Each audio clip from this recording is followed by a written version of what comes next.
Hello guys, इस chapter में हम लोग बहुपद पढ़ने वाले हैं जो क्लास 10 का चैप्टर नंबर 2 है। तो इस चैप्टर में पहले हम लोग देख लेते हैं क्या क्या पढ़ना है। तो इस चैप्टर में ज़्यादा कुछ पढ़ना नहीं है। जैसे देखिए, पहले हम लोग पढ़ना है कि बहुपद होता क्या है, फिर बहुपद के शून्यक क्या क्या है, ठीक है। फिर शून्यकों का ज्यामितीय अर्थ हम लोग देख लेंगे कि ग्राफ पे कैसे प्लॉट किया जाता है, सब देखेंगे। फिर बहुपद के जो शून्यक हैं उनके शून्यकों और गुणांकों में संबंध देख लेंगे, और बहुपद के लिए विभाजन एल्गोरिदम और क्वेश्चन सॉल्व कर लेंगे। चैप्टर द एंड हो जाएगा, ठीक है। तो हम लोग स्टार्ट करते हैं। पहला हम लोग का टॉपिक है कि बहुपद क्या है, ठीक है। देखिए, बहुपद को समझने से पहले हम लोग को पहले चर और अचर के बारे में पता होना चाहिए। तो देख लेते हैं चर और अचर क्या होता है। देखिए, चर का मतलब होता है इंग्लिश में वेरिएबल। वेरिएबल मीन्स क्या होता है, जिसका वैल्यू फिक्स ना हो, जिसका, इसको थोड़ा ठीक लेते हैं।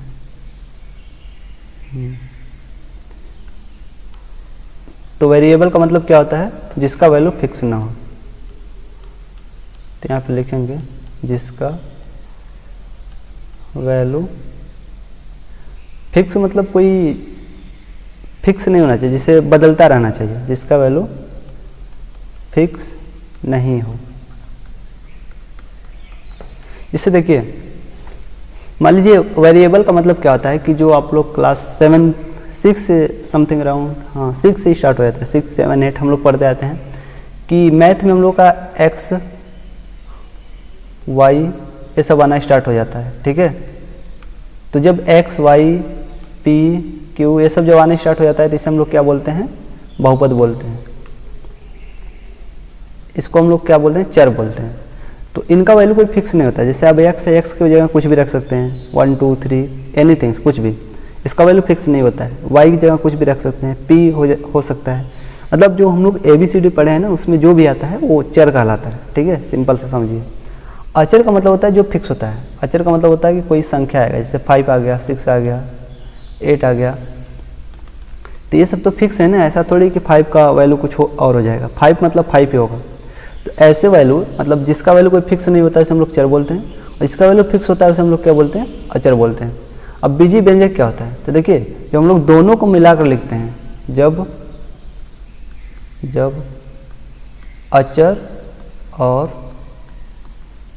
चर, जब अचर और चर दोनों को मिलाकर लिखते हैं, दोनों को कंबाइन करके लिखा जाता है, मतलब मिलाकर लिखा जाता है, मिलाकर लिखा जाता है।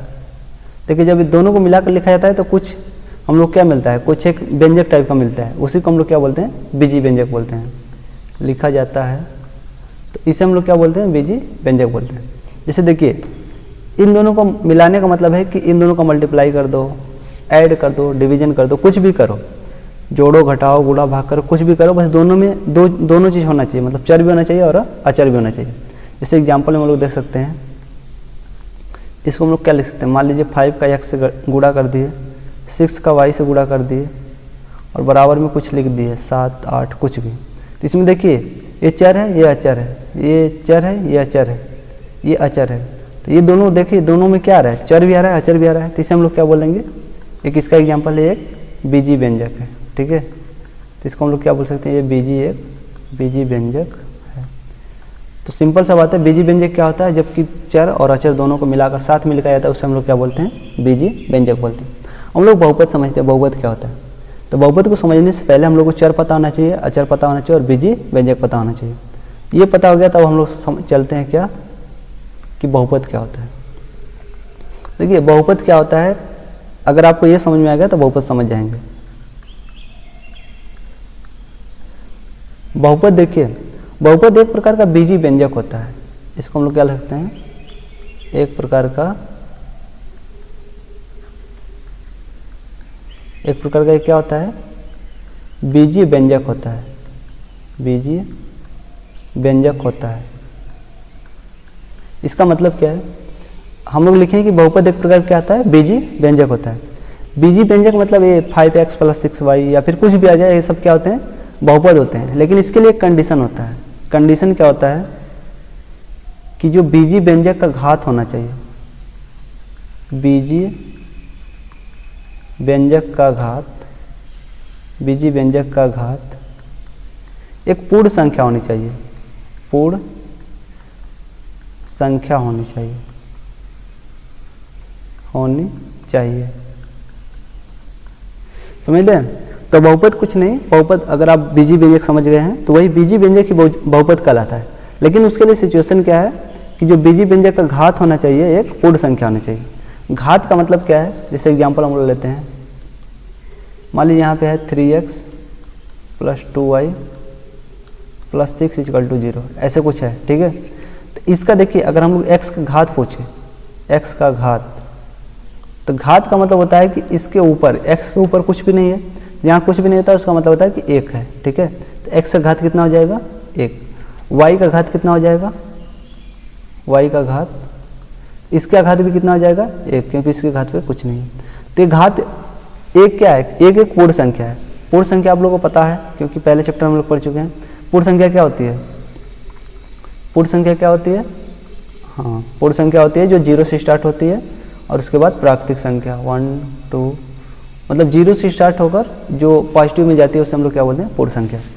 तो समझ, हाँ, तो हम लोग देख लिए हैं कि बहुपद क्या होता है, एक प्रकार का बीजी व्यंजक होता है। और किस सिचुएशन में वो बहुपद कहलाएगा, जबकि बीजी व्यंजक का घात क्या होना चाहिए, पूर्ण संख्या होनी चाहिए। पूर्ण संख्या मतलब 0 हो सकता है, 1 हो सकता है, 2 हो सकता है, लेकिन ऐसा नहीं बोल देंगे कि नहीं, मतलब निगेटिव नहीं बोल सकते हैं। जैसे कि ऐसा नहीं कि x से घाते -1/2 आ गया, या फिर ऐसे x में रूट में आ गया, ऐसा कुछ होगा तो ये बीजी व्यंजक नहीं, मतलब ये बहुपद नहीं होगा, ठीक है। तो हम लोग समझ चुके हैं पहले कि क्या है, कि चर क्या होते हैं, अचर क्या होते हैं, बीजी व्यंजक क्या होता है। बीजी व्यंजक जैसे ही पता चला तो हम लोग को ये पता चल गया कि बहुपद क्या होता है, ठीक है। तो हम लोग अपने अगले कंसेप्ट पे चलते हैं। यहाँ पे मैं आपको कुछ क्वेश्चन दे रहा हूँ, इसका आप लोग जवाब दीजिएगा, ठीक है। इससे पहला क्वेश्चन है, इसको ब्लैक लेते हैं। हम लोग को क्या पता करना है कि मैं यहाँ पे आपको कुछ बीजी व्यंजक दूंगा, ठीक है। बीजी व्यंजक का घात ज्ञात कीजिए,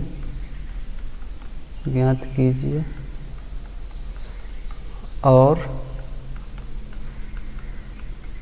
बताइए कि यह बहुपद है या नहीं, बहुपद है या नहीं। देखिए मैं आपको मतलब एक कोई बीजी व्यंजक दूंगा, आपको उसका क्या करना है, घात ज्ञात करना है और बताना है कि बहुपद होगा कि नहीं, ठीक है। तो जैसे पहला मान लीजिए क्वेश्चन है 5x² + 2x + 3। दूसरा क्वेश्चन है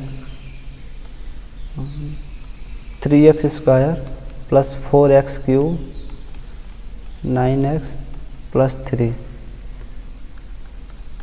थर्ड है 1/में x² - 3x प्लस में 2। और लास्ट क्वेश्चन एक देख लेते हैं, वो है रूट में x + 3। अब देखिए इसका हम लोग को क्या ज्ञात करना है, हम लोग को बताना है कि ये मतलब पहले क्या ज्ञात करना है, घात कितना है, और फिर बताना है बहुपद है या नहीं। तो घात कैसे ज्ञात करते हैं, देखिए किसी भी संख्या, मतलब कोई भी आपको एक एक्सप्रेशन दिया है, मतलब बीजी व्यंजक दिया है, तो उसका हम लोग अधिकतम वाला घात देखते हैं, वही उसका क्या कहलाता है, घात कहलाता है। तो इसका जो अधिकतम घात है कितना है, जिससे मान लीजिए सबसे अधिकतम घात यही है, तो इसका जब कोई घात आपसे पूछेगा तो इसका घात कितना हो जाएगा, 2 हो जाएगा, क्योंकि अधिकतम घात बताते हैं, ठीक है। अब पूछ रहा है कि पहले घात ज्ञात कीजिए, घात ज्ञात कर ले। अब पूछ रहा है कि ये बहुपद है या नहीं, तो बहुपद के लिए क्या कंडीशन होनी चाहिए कि जो घात होना चाहिए, घात वो क्या होनी चाहिए, एक पूर्ण संख्या होनी चाहिए। तो 2 क्या है, 2 भी तो एक पूर्ण संख्या है, तो हम लोग बोल सकते हैं अतः यह बहुपद है, ठीक है। अपने हिसाब से लिख लीजिएगा, ठीक है। तो पहले हम लोग को क्या ज्ञात करना था, घात ज्ञात करना था, तो घात इसका 2 आ जाएगा, और बताना था कि पूर्ण संख्या मतलब ये बहुपद है या नहीं, तो बहुपद भी है क्योंकि एक घात गया इसके पूर्ण संख्या है, ठीक है। दूसरा क्वेश्चन देख लेते हैं, इसमें क्या है 3x² + 4x³ + 9x + 3। यहाँ पे बोल रहा है कि 3x² है और 4x³ है + 9x है + 3 है, इसका घात ज्ञात करना है। तो घात का मतलब क्या होता है, जो अधिकतम संख्या होती है घात में, तो इसकी अधिकतम संख्या कितनी है, 3 है, इसकी अधिकतम संख्या 3 ही है ना। अब पूछ रहा है कि ये बहुपद है कि नहीं, तो बहुपद होगा। क्यों होगा? क्योंकि इसका जो घात है कैसी है, एक पूर्ण संख्या है। पूर्ण संख्या का मतलब जानते हैं ना, पूर्ण संख्या क्या होती है, एक बार फिर से लिख देते हैं। पूर्ण संख्या भी होती है जो 0 से स्टार्ट होती है और बढ़ती जाती है। 0 से स्टार्ट होगी 1 2, फिर उसके बाद बढ़ती जाएगी, कम नहीं होगी। ऐसी संख्या को हम लोग क्या बोलते हैं, पूर्ण संख्या बोलते हैं। ठीक है, अब अगला बताइए, ये क्या है, इसका घात हम लोग को बताना है। अब देखिए एक चीज़ आप लोग ध्यान दीजिएगा कि पहले हम लोग को किसी का घात बताना है तो उसको पहले ऊपर हम लोग लेकर जाएंगे। ऐसा नहीं कि ये नीचे 2 है तो सीधे 2 लिख देंगे, ठीक है, ऐसा नहीं होगा। तो इसको हम लोग क्या लिख सकते हैं, 1 नीचे क्या है, x² - 3x + 2। अच्छा, ये सब नीचे संख्या है, तो यहाँ भी कुछ आप लोग ध्यान दीजिएगा कि जो भी संख्या नीचे होती है इसके घात में कुछ नहीं है तो इसको 1 मान सकते हैं, पूरा के घात में 1। देखिए जब नीचे से संख्या कोई ऊपर जाती है तो उसका घात जो होता है वो बदल जाता है। अगर निगेटिव रहेगा तो पॉजिटिव हो जाएगा, पॉजिटिव रहेगा तो निगेटिव। इसको हम लोग ऊपर ले जाएंगे तो ऊपर 1 पहले से था, इनटू में हो जाएगा क्या, x² - 3x + 2। अब यहाँ पे घात नीचे क्या था, पॉजिटिव संख्या था, मतलब धनात्मक में था 1, ऊपर जाएगा तो क्या जाएगा, माइनस में 1 आ जाएगा। ठीक है, अब इसकी जो घात है क्या है, अब इन सब की घात कैसी आ रही है, एक ऋणात्मक संख्या आ रही है। इसकी जो घात है कितनी आ रही है, वो क्या आ रही है, ऋणात्मक। ऐसे लिखते हैं, ठीक है। देखिए धनात्मक को लिखने का तरीका है पॉजिटिव ऐसे लिख दो, और ऋणात्मक को लिखने का तरीका होता है निगेटिव का चिन्ह और भी लिख देते हैं। तो इसकी जो घात है कैसी है, एक निगेटिव संख्या। निगेटिव होने का मतलब कि ये सब पूरे निगेटिव में आ रहा है, ठीक है, तो घात इसका कैसा है, निगेटिव। तो क्या यह बहुपद है कि नहीं है, तो सिंपल सा बोल सकते हैं नहीं है, क्योंकि बहुपद होने के लिए क्या चाहिए कि जो घात है पूर्ण संख्या होनी चाहिए, और ये माइनस में पूर्ण संख्या नहीं होती, ये पूर्णांक होता है। ठीक है, तो इसकी जो घात है निगेटिव आ रही है, तो हम लोग बोल सकते हैं कि बहुपद नहीं है। यहाँ पे देख लेते हैं। अच्छा, x के रूट, देखिए रूट में x + 3 है, रूट में x + 3। रूट का मतलब होता है कि कहीं पे अगर आपको रूट लगा है तो इसका मतलब होता है कि ये, इसका मतलब है कि 1/2 होता है। ठीक है, घात का मतलब होता है अगर कहीं पे रूट में लगा है तो इसका मतलब क्या होता है कि 1/2 है, प्लस में क्या है 3। तो इसकी जो घात है कितनी है, घात है 1/2। अब घात जब 1/2 है तो ये क्या है, ये पूर्ण संख्या नहीं है, तो क्या है, पूर्ण संख्या नहीं है। पूर्ण संख्या क्या होती है, जो 0 से स्टार्ट होती है और आगे बढ़ती जाती है, 0 1 2 3 ऐसे पूर्ण संख्या, लेकिन ये पूर्ण संख्या नहीं है। तो क्या यह बहुपद होगा, तो बहुपद होगा कि नहीं, तो बहुपद नहीं है, क्योंकि बहुपद के लिए क्या चाहिए, बहुपद के लिए चाहिए कि जो घात है क्या होनी चाहिए, पूर्ण संख्या होनी चाहिए। ठीक है, तो अगले कंसेप्ट को हम लोग देख लेते हैं। अब देखिए हम लोग देख लेते हैं,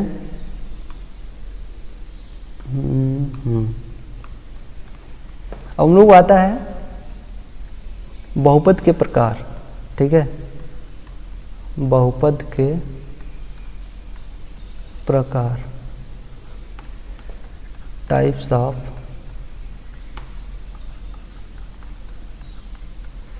पॉलिनोमियल। ये हो जाएगा बहुपद के प्रकार, मीन्स इंग्लिश में बोल सकते हैं टाइप्स ऑफ पॉलिनोमियल।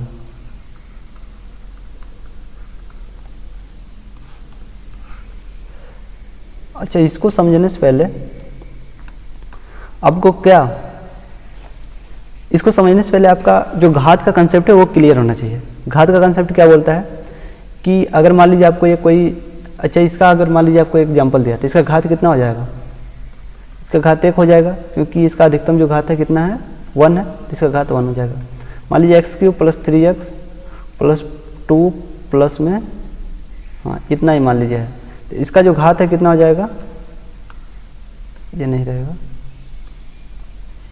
तो इसका भी घात कितना हो जाएगा, इसके अधिकतम घात कितना है 3, तो इसका जो घात हो जाएगा 3 हो जाएगा। अब मान लीजिए आपके पास दिया है रूट में x प्लस में 3x² प्लस में x³, इसका जो घात होगा, इसका घात कितना होगा, अधिकतम घात कितना है 3, तो इसका भी घात 3 होगा। लेकिन यहाँ पे x की जो पावर अब में आ गई है वो क्या आ गई है, एक ऐसी संख्या आई है ये सब क्या है, पूर्ण संख्या नहीं है, तो इसको हम लोग बोल सकते हैं बहुपद नहीं है, ठीक है। बट हम यहाँ पे ये समझ रहे हैं कि घात कैसे देखा जाता है, समझ में आ गया घात कैसे देखा जाता है। आपको अगर ये पता है तो फिर हम लोग चलते हैं टाइप्स ऑफ पॉलिनोमियल पे। इसको पहले इरेज कर लेते हैं। तो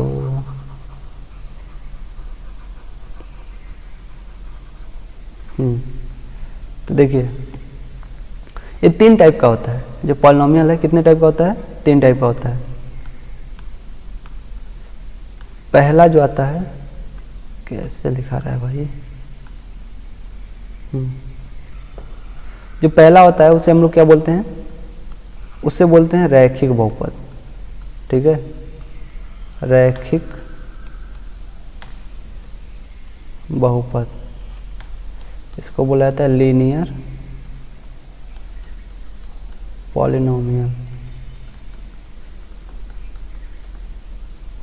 देखिए रैखिक बहुपद का मतलब क्या हुआ कि जो हम लोग बहुपद पढ़ रहे हैं तो ऐसा बहुपद होना चाहिए जिसका जो घात है कितना होना चाहिए, 1 के बराबर होना चाहिए। ऐसी बहुपद, इसको हम लोग लिख सकते हैं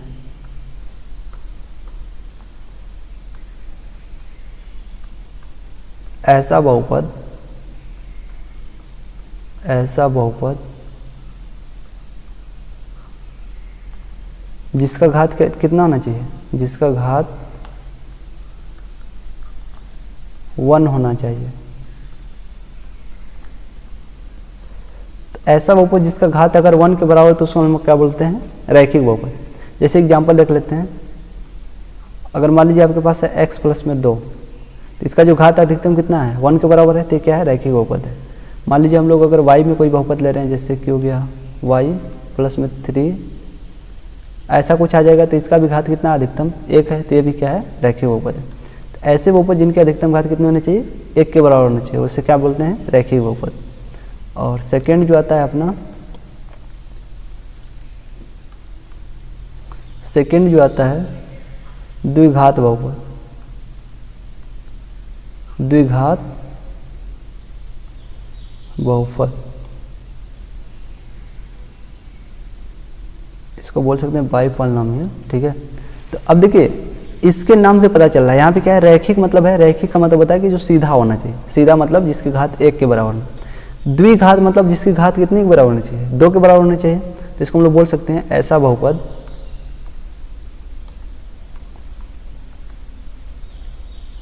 ऐसा बहुपद, ऐसा बहुपद जिसका घात कितने के बराबर होना चाहिए, जिसका घात 2 होना चाहिए। अगर 2 के बराबर है तो उसको हम लोग क्या बोलते हैं, द्विघात बहुपद बोलते हैं। जैसे एग्जाम्पल में क्या लिख सकते हैं, एग्जाम्पल में हो सकता है x² प्लस में 2 x प्लस में 3। अब इसका अधिकतम घात कितना है, 2 के बराबर है, तो क्या है, द्विघात बहुपद है।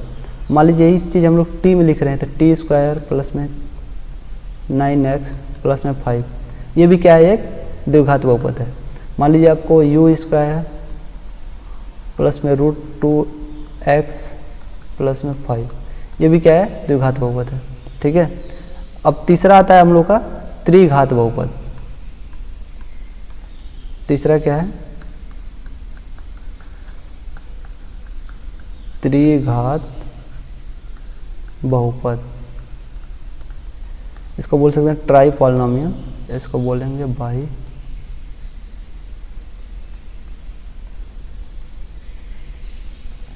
इसको बोल सकते हैं ट्राई, ठीक है। और इसके बाद पॉलिनोमियल। अब देखिए इनके नाम से ही पता चल रहा है कि नहीं एक क्या होनी चाहिए। जिससे रैखिक का मतलब होता है कि एक सीधी लाइन, तो उसमें क्या होता है, घात 1 के बराबर। द्विघात मतलब नाम से पता चल रहा है कि 2 घात होना चाहिए। त्रिघात मतलब 3 घात होना चाहिए। तो इसमें हम लिखेंगे ऐसा बहुपद, ऐसा बहुपद जिसका घात 3 होना चाहिए, 3 होना चाहिए, उससे हम लोग क्या बोल सकते हैं, त्रिघात बहुपद। जैसे एग्जाम्पल में क्या है, तो एग्जाम्पल में कोई भी ले सकते हैं। जैसे मान लीजिए x³ प्लस में 4x² प्लस में 3x प्लस में 2, या फिर अगर t के टर्म लेना चाहते हैं t³ प्लस में t² प्लस में 4t प्लस में 9, ये सब क्या होते हैं? त्रिघात बहुपद। देखिए बहुपद के प्रकार में हम लोग को 3 ही पढ़ना था, रैखिक बहुपद, द्विघात बहुपद और त्रिघात बहुपद। रैखिक का मतलब होता है जिसका घात 1 के बराबर होना चाहिए, द्विघात का मतलब इसका 2 और त्रिघात का मतलब 3। ठीक है, तो इस तरह से हम लोग का बहुपद के प्रकार समाप्त होते हैं। आगे चलते हैं, अब आते हैं बहुपद के शून्य। अब देखिए इस चैप्टर में हम लोग को ज़्यादा बात करना है द्विघात बहुपद पे। ठीक है, वैसे पढ़ना सभी के बारे में लगभग है, लेकिन ज़्यादा किस चैप्टर में बात की गई है? वो द्विघात बहुपद पे बात की है, तो हम लोग भी द्विघात के लिए देखेंगे अधिकतर चीज़ें।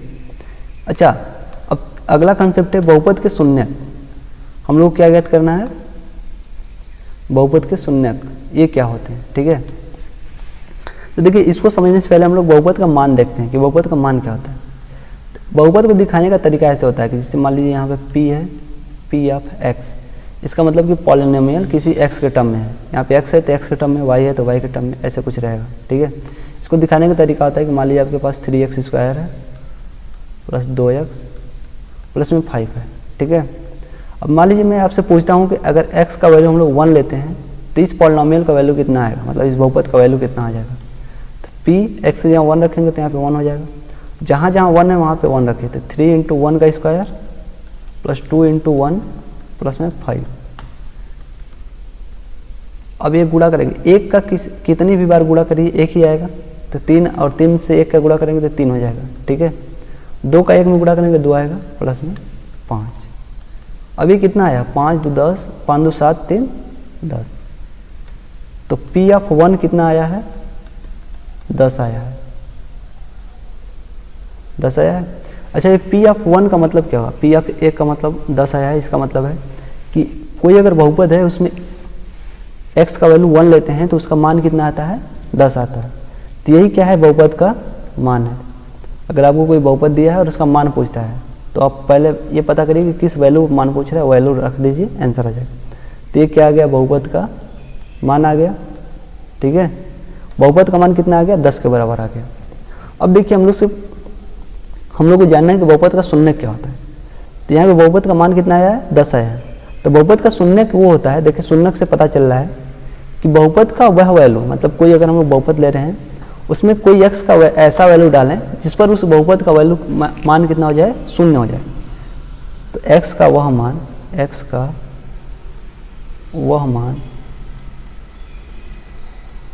मान जिसको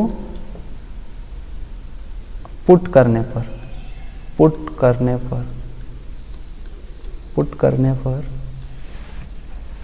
बहुपद का मान 0 हो जाए। बहुपद का मान क्या हो जाए? 0 हो जाए, 0 हो जाए। तो उसे हम लोग क्या बोलते हैं?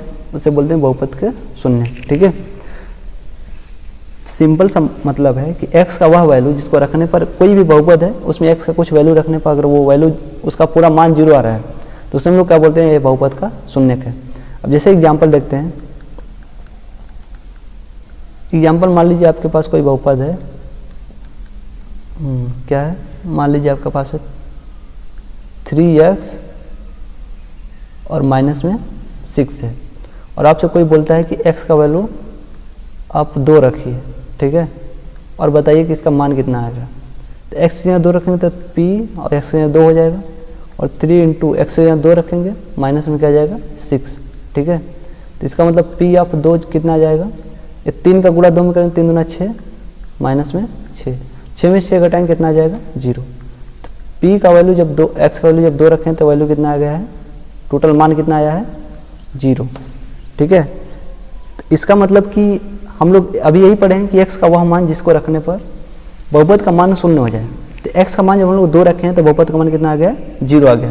तो इसी को हम लोग क्या बोलते हैं? जो x का वैल्यू रखे हैं यही इसका क्या होता है? शून्यक होता है। तो अतः बहुपद का शून्यक कितना हो जाएगा? इस बहुपद का शून्यक कितना हो जाएगा? तो अतः बहुपद का शून्यक, इस बहुपद का शून्यक किसके बराबर हो जाएगा? वो 2 के बराबर हो जाएगा। क्यों? क्योंकि 2 को ही रखने पर बहुपद का मान कितना आया है? 0। ठीक है, तो बहुपद का शून्यक निकालना है तो पहले बहुपद का मान निकालिए। बहुपद का मान अगर आ जाता है 0 उस वैल्यू को रखने पर, तो वही वैल्यू उसकी क्या हो जाती है? शून्यक हो जाती है। ठीक है, अगला है कि शून्यकों का ज्यामितीय अर्थ, इसका मतलब क्या है? The geometric meaning of zeros. देखिए अभी तक हम लोग जो पढ़ते आए हैं कि शून्य क्या होते हैं। शून्य क्या होते हैं कि किसी भी अगर मान लीजिए समीकरण दिया है, जैसे यहाँ समीकरण दिया है y = 2x + में 3, तो इसका मतलब है कि x का ऐसा कौन सा वैल्यू रखें कि ये पूरा जीरो हो जाए, y का वैल्यू जीरो आ जाए, तो उसे ये हम लोग क्या बोलते हैं, शून्य को बोलते हैं। लेकिन अब इसी चीज़ को हम लोग ग्राफ के द्वारा देखेंगे कि ग्राफ पे कैसे हम लोग समझ सकते हैं कि नहीं ये इसका शून्य है या नहीं है। ठीक है, तो सबसे पहले देखिए, ज्यामितीय अर्थ का मतलब है कि हम लोग को जो शून्य को बताना है वो ग्राफ के द्वारा बताना है। जैसे यहाँ पे ग्राफ दिया है तो इसको देख के हम लोग को क्या बताना है, शून्य को बताना है कि इसके शून्य क्या क्या होंगे। ठीक है, जिससे पहले इसका मतलब समझते हैं। यहाँ पे x दिया है, x का वैल्यू हम लोग -2 लिए हैं, तो y का वैल्यू देखिए कितना है, -1। ये बोल रहा है कि जैसे समीकरण है, समीकरण क्या है, y = 2x + में 3। अब x का वैल्यू पहले कितना लिया है, तो x का वैल्यू लिया है -2। इसका मतलब है कि -2 पहले इसमें रखते हैं, तो -2 जब रखेंगे तो 2 × -2 + में 3 हो जाएगा। 2 का गुणा 2 में करेंगे तो ये माइनस में 4 आएगा, प्लस में 3 घटाएंगे तो -1 आएगा। तो यहाँ पे यही बोल रहा है कि जब x का वैल्यू हम लोग -2 लिए हैं तो y का वैल्यू कितना आएगा, -1 आएगा। और x का वैल्यू जब 2 लिए हैं, अगेन हम लोग क्या करते हैं, 2x + में 3 जो है, यहाँ पे x का वैल्यू कितना लेते हैं, 2 लेते हैं। अब इसको रखते हैं तो y = क्या आ जाएगा, 2 × 2 + में 3। 2 का गुणा 2 में करेंगे 4, और प्लस में कितना आ जाएगा, 3। 4 3 कितना आ जाएगा, 7। तो यहाँ पे जो दिया है, जैसे बॉक्स में दिया है कि x का वैल्यू जब -2 रखेंगे तो y का वैल्यू -1 आएगा, और x का वैल्यू जब 2 रखेंगे तो y का वैल्यू कितना आएगा, 7 आएगा। तो इस बॉक्स का मतलब यही है। अब देखिए, अब लोग शायद क्लास 9th में पढ़े होंगे कि जैसे अगर मान लीजिए आपको ऐसे कुछ समीकरण पता है तो कैसे इसका ग्राफ बनाते हैं। तो इसको कुछ ऐसे बनाते हैं, यहाँ पे रैंडमली हम बना रहे हैं, तो देख लेते हैं। इसमें क्या होता है कि 2 अक्ष लेते हैं, एक होता है x अक्ष, ये होता है x अक्ष, x एक्सिस इंग्लिश में बोलते हैं, और ये होता है y एक्सिस, हिंदी में बोलते हैं y अक्ष और x अक्ष। इधर देखिए क्या होता है कि इधर जो अभी हम लोग लेते हैं ये पॉजिटिव वाला x होता है, या फिर इसको x से दिखाते हैं, और इधर क्या होता है, नेगेटिव होता है, इसको x' से दिखाते हैं। ऊपर पॉजिटिव y होता है, मतलब धनात्मक रहेगा, और नीचे नेगेटिव होता है जिसको y' से दिखाते हैं। ठीक है, अब इसको हम लोग ग्राफ पे दिखाते हैं। जैसे मान लीजिए यहाँ पे क्या है, x का वैल्यू -2 है, तो -2 का मतलब हुआ कि ये इधर जाएगा, इस साइड में जाएगा, तो इधर कहीं पे रहा होगा, ये मान लो -1 है, ये -2 है, ऐसे कुछ रहा होगा। तो उस टाइम y का वैल्यू कितना है, -1 है। माइनस में जो 1 आता है, मतलब नेगेटिव वाला, वो इधर आता है, तो -1 यहाँ पे कहीं पे होगा, तो इसको ऐसे से मिला देंगे, तो -2 और -1 को मिलाएंगे तो यहाँ पे आएगा। अगला केस में क्या बोला है कि x का वैल्यू जब 2 लिए हैं तो 2 कहीं इधर पे होगा, 1 2 3 ऐसे कुछ होगा, 2 3। तो x का वैल्यू जब 2 लिए हैं तो y का वैल्यू कितना है, 7 है। 7 पॉजिटिव मान लेते हैं, 7 यहाँ पे होगा। अब इन दोनों को मिलाएंगे ऐसे, तो ये लगभग यहाँ पे मिल रहा है। ठीक है, अब इन दोनों को ऐसे मिला देंगे तो क्या बनेगा, ये एक लाइन बन जाएगी। ठीक है, और एक किसकी लाइन है, तो ये लाइन है अपनी y = 2x + में 3 की। तो देखिए यहाँ पे हम रैंडमली बताएंगे कैसे ग्राफ बनता है। तो ग्राफ बनाने के लिए आपको ये पता होना चाहिए कि ये x एक्सिस होता है, ये y एक्सिस होता है, इधर पॉजिटिव, ऊपर भी पॉजिटिव, इधर नेगेटिव, इधर भी नेगेटिव। ठीक है, तो यहाँ पे वही चीज़ किया गया है, सेम चीज़ यही पे जो हम यहाँ पे बताए हैं वही सेम चीज़ यहाँ पे किया गया है। तब इसको हम लोग ग्राफ पे दिखाते हैं। तो सेम चीज़ वही किया गया, यहाँ पे x अक्ष लिया गया है, ऊपर y अक्ष, इधर धनात्मक होता है, इधर ऋणात्मक होता है, उधर ऊपर धनात्मक होता है y, नीचे ऋणात्मक होता है। अब इन दोनों को मिलाने पर देखो यहाँ पे एक पॉइंट बना होगा, यहाँ पे 2 और 1, -2 और 1 बना है, जो कि हम यहाँ पे बनाए थे, और यहाँ पे 2 और 7 बना है, तो 2 और 7 का पॉइंट लगभग यहाँ पे आएगा। ठीक है, अब इन दोनों को मिलाएंगे तो एक लाइन बनेगी, और लाइन किसकी है, y = 2x + में 3 की है। समझ में आ रहा है। अब देखिए ये हम लोग को पता होगा कि इतना रखने पर वैल्यू इतना आता है, इसका वैल्यू 2 रखने पर इतना 7 आता है, लेकिन हम लोग को अभी शून्य नहीं पता है। तो देखिए शून्य का मतलब क्या होता है, शून्य का मतलब होता है कि हम लोग x का कुछ भी वैल्यू रखें, मान लीजिए x का वैल्यू रखने पर क्या आना चाहिए, y का वैल्यू 0 आना चाहिए। ठीक है, मतलब यही पढ़ा है ना कि शून्य क्या होता है, शून्य कैसा होता है जो कि x का वैल्यू रखने पर उस पूरे समीकरण को शून्य बना दे, तो वही शून्य होता है। अब देखिए इसमें ऐसा कौन सा पॉइंट है जहाँ पे x का कुछ वैल्यू रखने पर y 0 मिल रहा है। तो पहले देखिए ग्राफ में हम लोग दिखाते हैं तो ये वाला पहला x होता है और दूसरा y, ऐसे दिखाने का तरीका होता है। ठीक है, ऐसे शो केस किया जाता है। तो इसका मतलब जिससे मान लीजिए आप -2 है, -1 है, इसका मतलब -2 किसका मान है, ये x का मान है, ये y का मान है। जिससे यहाँ पे -3/2 और 0 है तो ये x का मान है, ये y का मान है। ये भी x का मान है, ये y का मान है, ये x का मान है, ये y का मान है। ठीक है, देखिए ये तो हम लोग को मतलब अपने से निकाल लेते हैं। अच्छा, ये भी जरूरी नहीं है कि मतलब -2 ही रखा जाए, आप अपने हिसाब से कुछ भी रख सकते हैं। ठीक है, ये कोई इंपॉर्टेंट नहीं है कि नहीं -2 और 2 ही पर चेक किया जाए। आपका मन है तो -3 -4 कुछ भी रख कर देख लीजिए, बस ग्राफ बनाने के लिए यूज किया गया है। ठीक है, तो अब देखिए यहाँ का जो पॉइंट है, ये वाला पॉइंट, ये क्या है -3/2 और 0। इसका मतलब क्या है, ये पहला x का मान है, तो x का मान जब 3/2 रखा गया है तो y का मान कितना आया, 0। तो यहीं से हम लोग समझ सकते हैं कि अतः हम लोग का जो शून्यक होगा कितना होगा, अतः शून्यक जो हम लोग का होगा वो कितना हो जाएगा, -3/2 हो जाएगा। समझ में आया? तो इसका मतलब यही बोल रहा है कि x का कौन सा वैल्यू रखें कि y का वैल्यू 0 मिल जाए। तो x का वैल्यू जब -3/2 रखते हैं तो y का वैल्यू क्या मिलता है, 0 मिलता है। तो हम लोग का जो शून्यक आ जाएगा कितना आ जाएगा, 3/2 आ जाएगा, -3/2 आ जाएगा। तो मतलब ग्राफ से ये समझ सकते हैं कि अब देखिए पूरे ग्राफ से ये पता चल रहा है कि इन पॉइंट से हम लोग कोई मतलब नहीं है कि ये क्या है, ये क्या है, ये सबसे मतलब नहीं है। बस हम लोग को ये देखना है कि जो एक्स एच पे जो पॉइंट है, ये वाला पॉइंट, ये कितने पॉइंट पे है। इसका मतलब है कि एक्स एच पे जो भी पॉइंट होगा, देखिए एक्स एच पे क्या होता है कि वाई 0 होता है और वाई एच पे एक्स 0 होता है।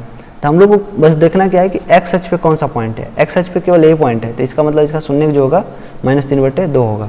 अगर मान लीजिए आपको कोई ऐसा ग्राफ दे दे और पूछे कि इसके शून्य क्या हैं और कुछ भी ना पता, मान लो ये सब नहीं पता है, तो हम लोग बस उसमें क्या देखेंगे, उसमें देखेंगे कि कोई भी ग्राफ एक्स एच पे कितनी बार टकरा रहा है, कट कर रहा है। जैसे यहाँ पे एक बार कट कर रहा है तो इसका जो शून्य की संख्या आ जाएगी 1 आ जाएगी। ठीक है, और मान लीजिए यही ग्राफ ऐसे मुड़ कर आया होता है, जैसे ऐसे घूम कर आया होता है, तो देखते कितनी बार कट कर रहा है एक्स एच को, तो जितनी बार कट करता है वही उसके शून्य को क्या हो जाती है, संख्या हो जाती है। तो यहाँ पे शून्यकों की संख्या कितनी है, केवल एक बार कट किया तो 1 है, और वो शून्य कितना है तो वो -3/2 पे कट किया तो -3/2 है। तो शून्यकों का जो ज्यामितीय अर्थ था वो यही था कि हम लोग ग्राफ को देखकर कैसे उसका मतलब शून्य को बता सकते हैं। तो ग्राफ को देखकर बस आप देखिए कि एक्स एच पे कहाँ कट कर रहा है, वही उसका शून्य कहलाता है, और जितनी बार कट करता है उसका क्या होता है, उतने शून्यकों की संख्या होती है। तो हम लोग आगे चलते हैं। जैसे यहाँ पे देखिए ये बोल रहा है बूस्ट कंसेप्ट, मतलब इस ग्राफ को देखकर आप अपना कंसेप्ट क्लियर कर सकते हैं। ठीक है, जैसे इसमें हम लोग अगर पूछ दें कि शून्यकों की संख्या कितनी है, अगर मान लीजिए हम पूछते हैं आपसे, अगर मान लीजिए हम पूछते हैं शून्यकों की संख्या बताइए, मतलब इस ग्राफ को देखकर आपको शून्यकों की संख्या बताना है। तो ग्राफ को देखकर क्या पता चलता है कि ग्राफ कितनी बार कट कर रहा है। तो पहला देखिए ग्राफ जो है ये यहाँ पे है, ये ग्राफ यहाँ पे है।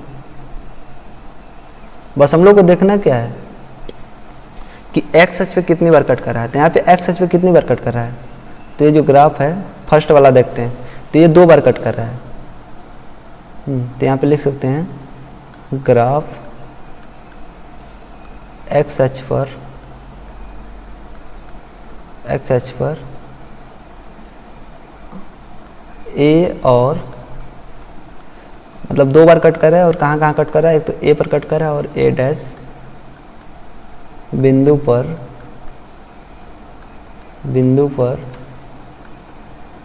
कट कर रहा है। अतः मतलब ए और ए डैश पर कट कर रहा है, तो ए और ए डैश कितने हो गए, 2 बिंदु हो गए।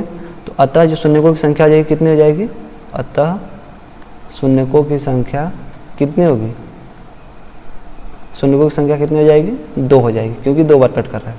यहाँ भी देखिए कितनी बार कट कर रहा है, तो यहाँ पे भी 2 बार कट कर रहा है। तो इसको सीधे शॉर्टकट लिख सकते हैं कि चूंकि ए और ए डैश पर कट कर रहा है, ठीक है, अपने से लिख लीजिएगा, ए और ए डैश पर कट कर रहा है, तो इसलिए शून्यकों की संख्या कितनी हो जाएगी, चूंकि 2 बार कट किया ना, तो शून्यकों की संख्या कितनी हो जाएगी, 2 हो जाएगी। अब लिखेंगे शून्यकों की संख्या लिखेंगे, शून्यकों की संख्या कितनी हो जाएगी, 2 हो जाएगी। अब यहाँ पे देखिए ग्राफ एक ही बार टच किया है, देख रहे हैं केवल ए पे टच कर रहा है, तो यहाँ पे लिखेंगे चूंकि ग्राफ ए पर टच कर रहा है, ठीक है, छू रहा है, टच कर रहा है, तो केवल ए पर टच कर रहा है, तो इसलिए हम लोग बोल सकते हैं कि अतः क्या हो जाएगा, इसलिए शून्यकों की संख्या कितनी हो जाएगी, शून्यकों की संख्या हो जाएगी आपकी, शून्यकों की संख्या कितनी हो जाएगी, वो 1 के बराबर हो जाएगी, क्योंकि एक ही बार टच किया है। और यहाँ पे भी देखिए एक ही बार टच किया है। देखिए आपको इससे मतलब नहीं कि ग्राफ ऊपर जा रहा है, नीचे जा रहा है, दाएं बाएं लेफ्ट राइट, कुछ भी उससे मतलब नहीं है।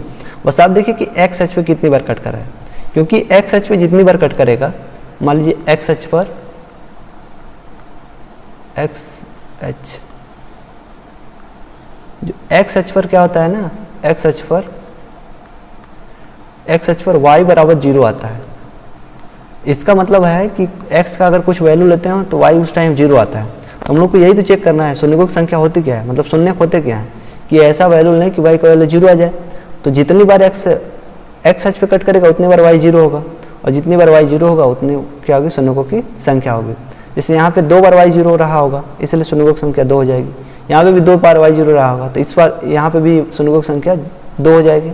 यहाँ पे केवल एक ही बार 0 रहा होगा, तो यहाँ पे शून्यकों की संख्या कितनी हो जाएगी, 1, और यहाँ पे भी शून्यकों की संख्या क्या हो जाएगी, 1। तो चूंकि यहाँ पे भी लिख सकते हैं कि चूंकि ग्राफ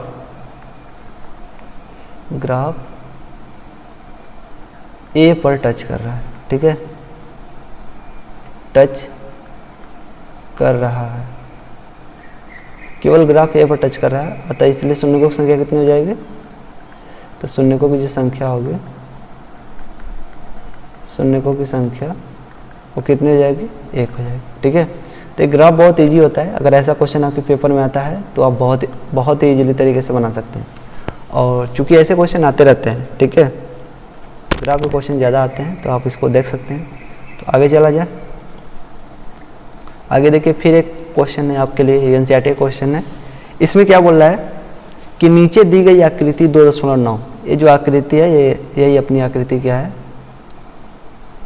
यही आकृति है 2.9, ठीक है। ग्राफों को देखिए, प्रत्येक आकृति y = px, जहाँ px एक बहुपद है। ये जो आकृति है किसके लिए दी गई है, कि y = px के लिए दी गई है। px का मतलब कोई समीकरण रहा होगा, जैसे हम बताए थे ना कि जैसे px बराबर ऐसे कुछ रहा होगा, x² + 2x + 3, कुछ भी रहा होगा, जरूरी नहीं कि यही है। तो ऐसे समीकरण कुछ रहे होंगे, ठीक है, ये बस समझने के लिए बता रहे हैं। तो यही बोल रहा है कि y = px क्या है, बहुपद है, का ग्राफ दिया हुआ है, ग्राफों से प्रत्येक के लिए शून्यकों की संख्या ज्ञात कीजिए। अब सभी को देखकर हम लोग को शून्यकों की संख्या बतानी है। तो सिंपल सा कंसेप्ट, बस ये जानिए कि हम लोग को क्या चेक करना है, क्या करना है, तो हम लोग को चेक करना है, हम लोगों को यहाँ पे लिख लेते हैं कंसेप्ट, लोगों को चेक करना है कि एक्स अक्ष पर कितनी बार कट कर रहा है, तो हम लोग को बस ये चेक करना है कि एक्स अक्ष पर कितनी बार कट कर रहा है। जितनी बार एक्स अक्ष पर कट करेगा उतनी बार y 0 होगा, और जितनी बार y 0 होगा वही क्या होगी, शून्यकों की संख्या होती है। तो सिंपल सा बात हम लोग को देखते हैं। जैसे यहाँ पे देखिए कितनी बार टच कर रहा है, तो एक बार केवल एक्स अक्ष पर टच किया, तो कितना टच किया, जो इसको सिंपल सा ऐसा लिख लेते हैं कि कट कितनी बार किया, 1। तो शून्यकों की जो संख्या आएगी यहाँ पे लिख सकते हैं, शून्यकों की संख्या जो आएगी कितनी आ जाएगी, 1 आ जाएगी। यहाँ पे कितनी बार टच किया या फिर कट किया, तो 2 बार कट किया, 1 और 2। तो यहाँ पे 2 बार कट किया, तो इसमें शून्यकों की जो संख्या आएगी, तो बोल सकते हैं कट कितनी बार किया, 2 बार, तो शून्यकों की संख्या कितनी आ जाएगी, शून्यकों की संख्या आ जाएगी वो कितनी आ जाएगी, 2। अब यहाँ पे देखिए, एक बार यहाँ पे गया, एक बार यहाँ पे गया, और एक बार यहाँ पे गया, तो यहाँ पे शून्यकों की संख्या कितनी हो जाएगी, 3 हो जाएगी, ठीक है। सीधे लिख लेते हैं, यहाँ पे एक्स पे कितनी बार कट किया, केवल एक बार कट किया, तो यहाँ पे जो शून्यकों की संख्या हो जाएगी 1। अब देखिए टच का मतलब होता है जैसे कितनी बार भी, जैसे टच लग रहा है तो हम लोग को लग रहा है कि 2 बार टच किया है, लेकिन नहीं, टच का मतलब भी होता है कि जितनी बार टच किया वो, जैसे यहाँ पे एक ही बार टच किया है, तो ऐसा नहीं कि इसको आप कन्फ्यूजन में 2 मार देंगे, ऐसा नहीं है, एक केवल एक बार इसको टच माना जाएगा। ठीक है, तो इसमें जो शून्य की संख्या कितनी आ जाएगी, यहाँ पे भी 1 आएगी। और इसमें देख लेते हैं, एक बार यहाँ पे कट किया, एक बार यहाँ पे कट किया, एक बार यहाँ पे कट किया और एक बार यहाँ पे कट किया, तो यहाँ कितनी बार कट किया है, 4 बार कट किया है। तो इसमें जो शून्य की संख्या कितनी आ जाएगी, 4 आ जाएगी। समझ रहे हैं? तो इसमें यही बताया जा रहा है कि हम लोग को बस अगर शून्यकों की संख्या बतानी है, यहाँ पे ये नहीं पूछा शून्य होंगे क्या, बस हम लोग को शून्य की संख्या पूछ रहा है, तो हम लोग बस ये देखें कितनी बार टच किया है या फिर कट किया है एक्स अक्ष पे, जितनी बार कट किया रहेगा वही उतनी बार क्या हो जाएगी, उसकी शून्यकों की संख्या हो जाएगी। ठीक है, तो अगले कंसेप्ट पे चलते हैं। अब देखिए अगला आता है कि शून्यकों और गुणांकों में संबंध, ये हम लोग को पढ़ना है। देखिए जैसे हम लोग मान लीजिए कि कोई समय, हम लोग अभी तक क्या पढ़े थे कि बहुपद क्या होते हैं, मतलब, और बहुपद में हम लोग को सबसे जो इम्पोर्टेंट बहुपद है वो पढ़ना है द्विघात बहुपद। किसके बारे में ज़्यादा पढ़ना है, तो ज़्यादा से ज़्यादा हम लोग को पढ़ना है द्विघात बहुपद के बारे में। ठीक है, अब द्विघात बहुपद क्या होता है, तो ऐसा बहुपद, द्विघात बहुपद क्या होता है, तो बहुपद ऐसा होना चाहिए, ऐसा बहुपद जिसका घात क्या होना चाहिए, जिसका घात 2 के बराबर होना चाहिए। ठीक है, तो द्विघात बहुपद वही होता है जिसका घात कितना हो, 2 के बराबर, मतलब अधिकतम वाला जो घात 2 होना चाहिए। ठीक है, जैसे मान लीजिए ऐसे कोई बहुपद है x² प्लस में 3x प्लस में 5, तो इसका जो अधिकतम घात कितना है वो 2 के बराबर है, तो अतः हम लोग बोल सकते हैं क्या है, द्विघात बहुपद है। अब देखिए एक चीज़ आप लोग नोट कर लीजिएगा, आप नोट कर लीजिएगा क्योंकि हम इसको इरेज कर देंगे यहाँ से। नोट में क्या है कि जो शून्यकों की संख्या आती है, जो शून्यकों की संख्या होती है, मान लीजिए आपको शून्यकों की संख्या पूछ रहा है, तो वो उसके घात के बराबर होती है। ठीक है, जैसे मान लीजिए देखिए अगर आपके पास x प्लस में 3 है, तो इसमें जो घात है, अधिकतम घात कितना है, अधिकतम घात 1 के बराबर है, तो इसमें जो शून्यकों की संख्या होगी वो भी 1 के ही बराबर होगी। आप लोग चेक कर सकते हैं शून्यकों की संख्या कितने के बराबर होगी, 1 के बराबर होगी। तो मतलब जो शून्यकों की संख्या होती है घात के बराबर आती है। जैसे मान लीजिए आपके पास x² प्लस में 2x प्लस में 3 है, तो इसमें घात कितना है, इसमें घात जो है अधिकतम घात 2 के बराबर ये है, तो जो शून्यकों की संख्या आएगी, शून्यकों की संख्या वो भी 2 के बराबर ही आएगी। ठीक है, ये बहुत इंपॉर्टेंट कंसेप्ट है कि जितने घात होते हैं उतनी इसकी क्या होती है, शून्यकों की संख्या होती है। अब देखिए द्विघात बहुपद में घात कितना होता है, 2 होता है, तो इसके शून्यकों की संख्या भी कितनी हो जाएगी, 2 ही आएगी। ठीक है, तो जो द्विघात बहुपद है उसके लिए जो शून्यक हम लोग लेते हैं वो अल्फा और बीटा लेते हैं। तो अल्फा और बीटा लेते हैं तो यहीं से समझ लेते हैं, इसको इरेज नहीं करते हैं। ठीक है, तो जो अल्फा और बीटा लेते हैं तो ये इनके क्या होते हैं, शून्यक होते हैं। शून्यक का मतलब समझ रहे हैं ना कि अल्फा और बीटा ऐसे पॉइंट होते हैं या फिर ऐसा इनका मान होता है जिसको उस समीकरण में रखने पर वैल्यू क्या मिले, 0 मिल जाए। ठीक है, तो मान लीजिए हम लोग के पास ये कोई समीकरण है, अब इसके अगर हम लोग को क्या निकालना है, शून्य निकालना है, मान लीजिए x² प्लस में 2x प्लस में 3, इसके अगर हम लोग को शून्य निकालना है तो अभी हम बताएंगे कैसे शून्य निकाला जाता है। तो ये जानते रहिए कि इसके 2 शून्य आएंगे, तो पहला मान लेते हैं अल्फा होता है और बीटा, तो अल्फा और बीटा को अगर हम लोग जोड़ते हैं तो वो -b/a के बराबर आता है। और b क्या होता है, तो b ये वाला होता है जिसे जो क्या बोलते हैं, जो द्विघात बहुपद होता है उसको कंपेयर करते हैं ax² प्लस में bx और प्लस में c, मतलब जो a का गुणांक, मतलब x² का जो गुणांक होता है, मतलब जो उससे गुणा किया होता है वो a होता है, और जो x से जिसका गुणा होता है वो b होता है, और जो कांस्टेंट होता है जिसकी वैल्यू कोई फिक्स होती है 5, 4 ऐसे कुछ करके, वो क्या होता है, c होता है। तो अगर हम लोग को शून्यकों की संख्या चाहिए, मतलब क्या शून्यकों का अगर हम लोग का योग चाहिए, तो जो हम लोग इसके 2 पॉइंट आएंगे, मतलब जो इसके 2 शून्य आएंगे अल्फा और बीटा, तो जो अल्फा और बीटा का जो योग होता है, मतलब जब जोड़ेंगे तो वो -b/a के बराबर आता है, और अल्फा इंटू बीटा जो होता है वो c/a के बराबर आता है। और -b/a का मतलब क्या हुआ कि माइनस में, और b क्या था, b x का गुणांक है, तो यहाँ पे वही लिखा है कि माइनस में x का गुणांक और बट्टे में a किसका गुणांक है, a x² का गुणांक है, तो बटे में क्या लिखेंगे, एक्स स्क्वायर का गुणांक। शून्यकों का गुणनफल क्या होता है, तो अल्फा इंटू बीटा होता है, मतलब दोनों को गुणा कर देंगे और सी बाई ए के बराबर होता है। ये क्या होता है, सी बाई ए। अब सी क्या है, सी है अचर पद, मतलब ये फिक्स होता है, ठीक है। तो ये सी को क्या लिखेंगे, अचर पद अपान में ए क्या होता है, ए होता है एक्स स्क्वायर का गुणांक। तो यहाँ पे लिखा है कि एक्स स्क्वायर का गुणांक। तो शून्यकों का योग जो होता है अल्फा प्लस बीटा जो होता है माइनस बी बाई ए होता है, और शून्यकों का गुणनफल होता है अल्फा इंटू बीटा बराबर सी बाई ए। अब ये कैसे निकालते हैं अल्फा बीटा, तो अगले हम लोग कंसेप्ट में देखते हैं कैसे निकाला जाता है।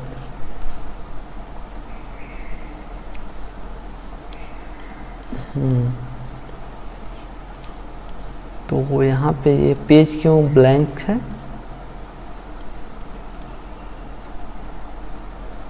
कोई नहीं, ये क्वेश्चन लेकर समझ लेते हैं, ठीक है। इधर क्या है, तो देख लेते हैं पहले शून्यक होते क्या क्या है।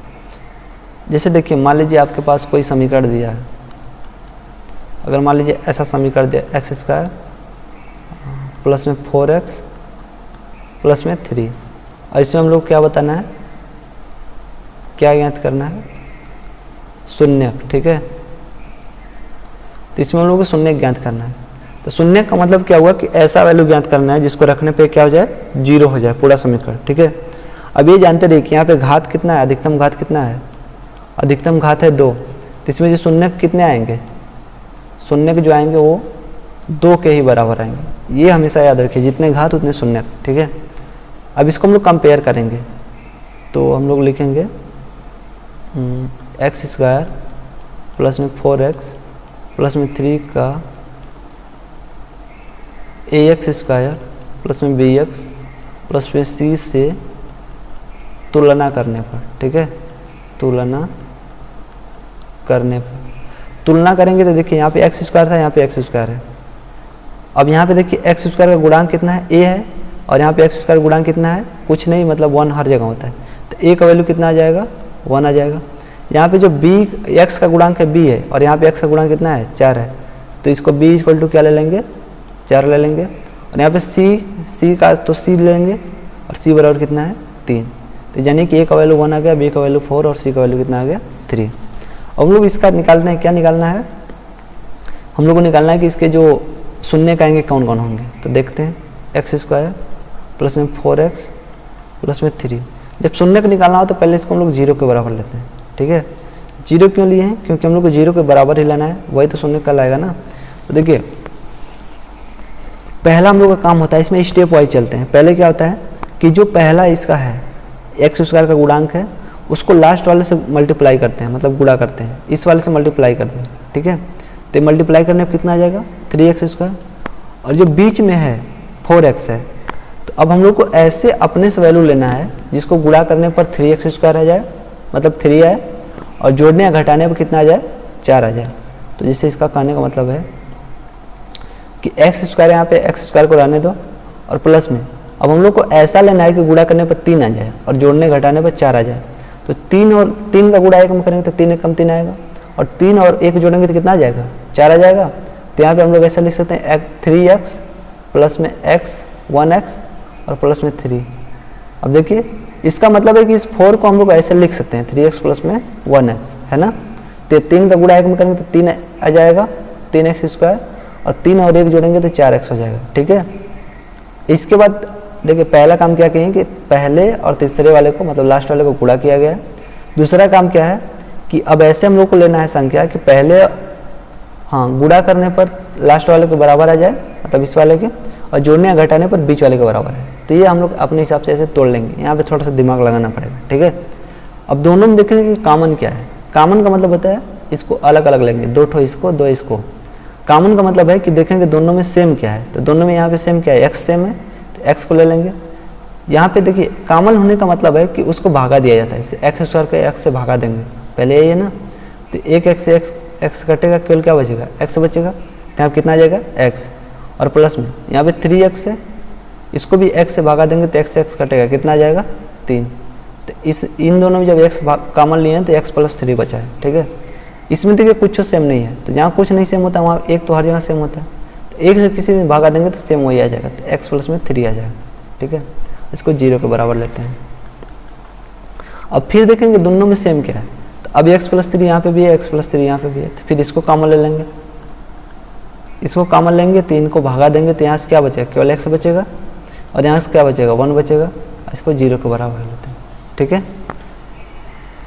तो हम लोग को अगर शून्य का निकालना है तो ये सब हम लोग हम लोग को यही मेथड यूज करना पड़ेगा और ऐसे ही लगाना है। ठीक है, बहुत ईजी है, कोई दिक्कत नहीं है, बस ध्यान से आपको समझना पड़ेगा। अब देखिए इसको भी 0 के बराबर लेंगे, इसको भी 0 के बराबर लेंगे, तो हम लोग लेंगे कि x+3 = क्या आ जाएगा, 0। तो x बराबर क्या हो जाएगा, 3 इधर है उधर ले आएंगे। देखिए कोई भी संख्या को अगर पक्षांतर करते हैं दूसरी साइड में तो उसका चिन्ह बदल जाता है। अगर धन है तो ऋण होगा, ऋण होगा तो धन होगा, गुणा में होगा तो भागा में जाएगा, भागा में होगा तो गुणा में। यहाँ पे धन है तो उधर जाएगा तो किस में हो जाएगा, ऋण में हो जाएगा, तो -3। तो पहला शून्य का हम लोग को पता हो गया कि पहला शून्य क्या है, -3 है। इसी तरह दूसरा को भी 0 के बराबर लेंगे, तो x+1 = क्या ले लेंगे, 0। तो अब 1 को उस साइड ले जाएंगे, मतलब पक्षांतर करेंगे, तो इसका ये भी धनात्मक में था, उधर जाएगा तो क्या हो जाएगा, ऋणात्मक में, तो माइनस में क्या हो जाएगा, 1। तो अतः हम लोग जो शून्य का है क्या क्या है, अतः जो शून्य का है, शून्य का है क्या क्या है, माइनस में 1 और माइनस में क्या है, 3। ये हम लोग को 2 शून्य का है। ठीक है, अब देखिए हम अभी बताए थे कि घात इसका कितना है, 2 है, तो इसके शून्य भी कितने आएंगे, 2 आएंगे, तो यही दोनों शून्य के आ गए। ठीक है, अब देखिए कभी कभी आ सकता है, जैसे अभी हम लोग ऊपर पढ़े हैं कि जो शून्य का योग है कितना आता है, -b/a के बराबर आता है, शून्य का गुणनफल कितना आता है, c/a के बराबर आता है। इसको चेक कर लेते हैं। तो शून्य का योग कितना के बराबर आना चाहिए, -b/a। b/a का मतलब क्या हुआ कि b का वैल्यू कितना है, 4 है, तो 4 के बराबर आना चाहिए। ठीक है, तो हम लोग देख लेते हैं शून्यकों का योग, शून्यकों का योग चेक करते हैं क्या वो -b/a के बराबर आता है। शून्यकों का योग को अल्फा प्लस में बीटा लेते हैं। अच्छा, इसमें से किसी को अल्फा मान लेते हैं, मान लीजिए अल्फा है, ये बीटा है।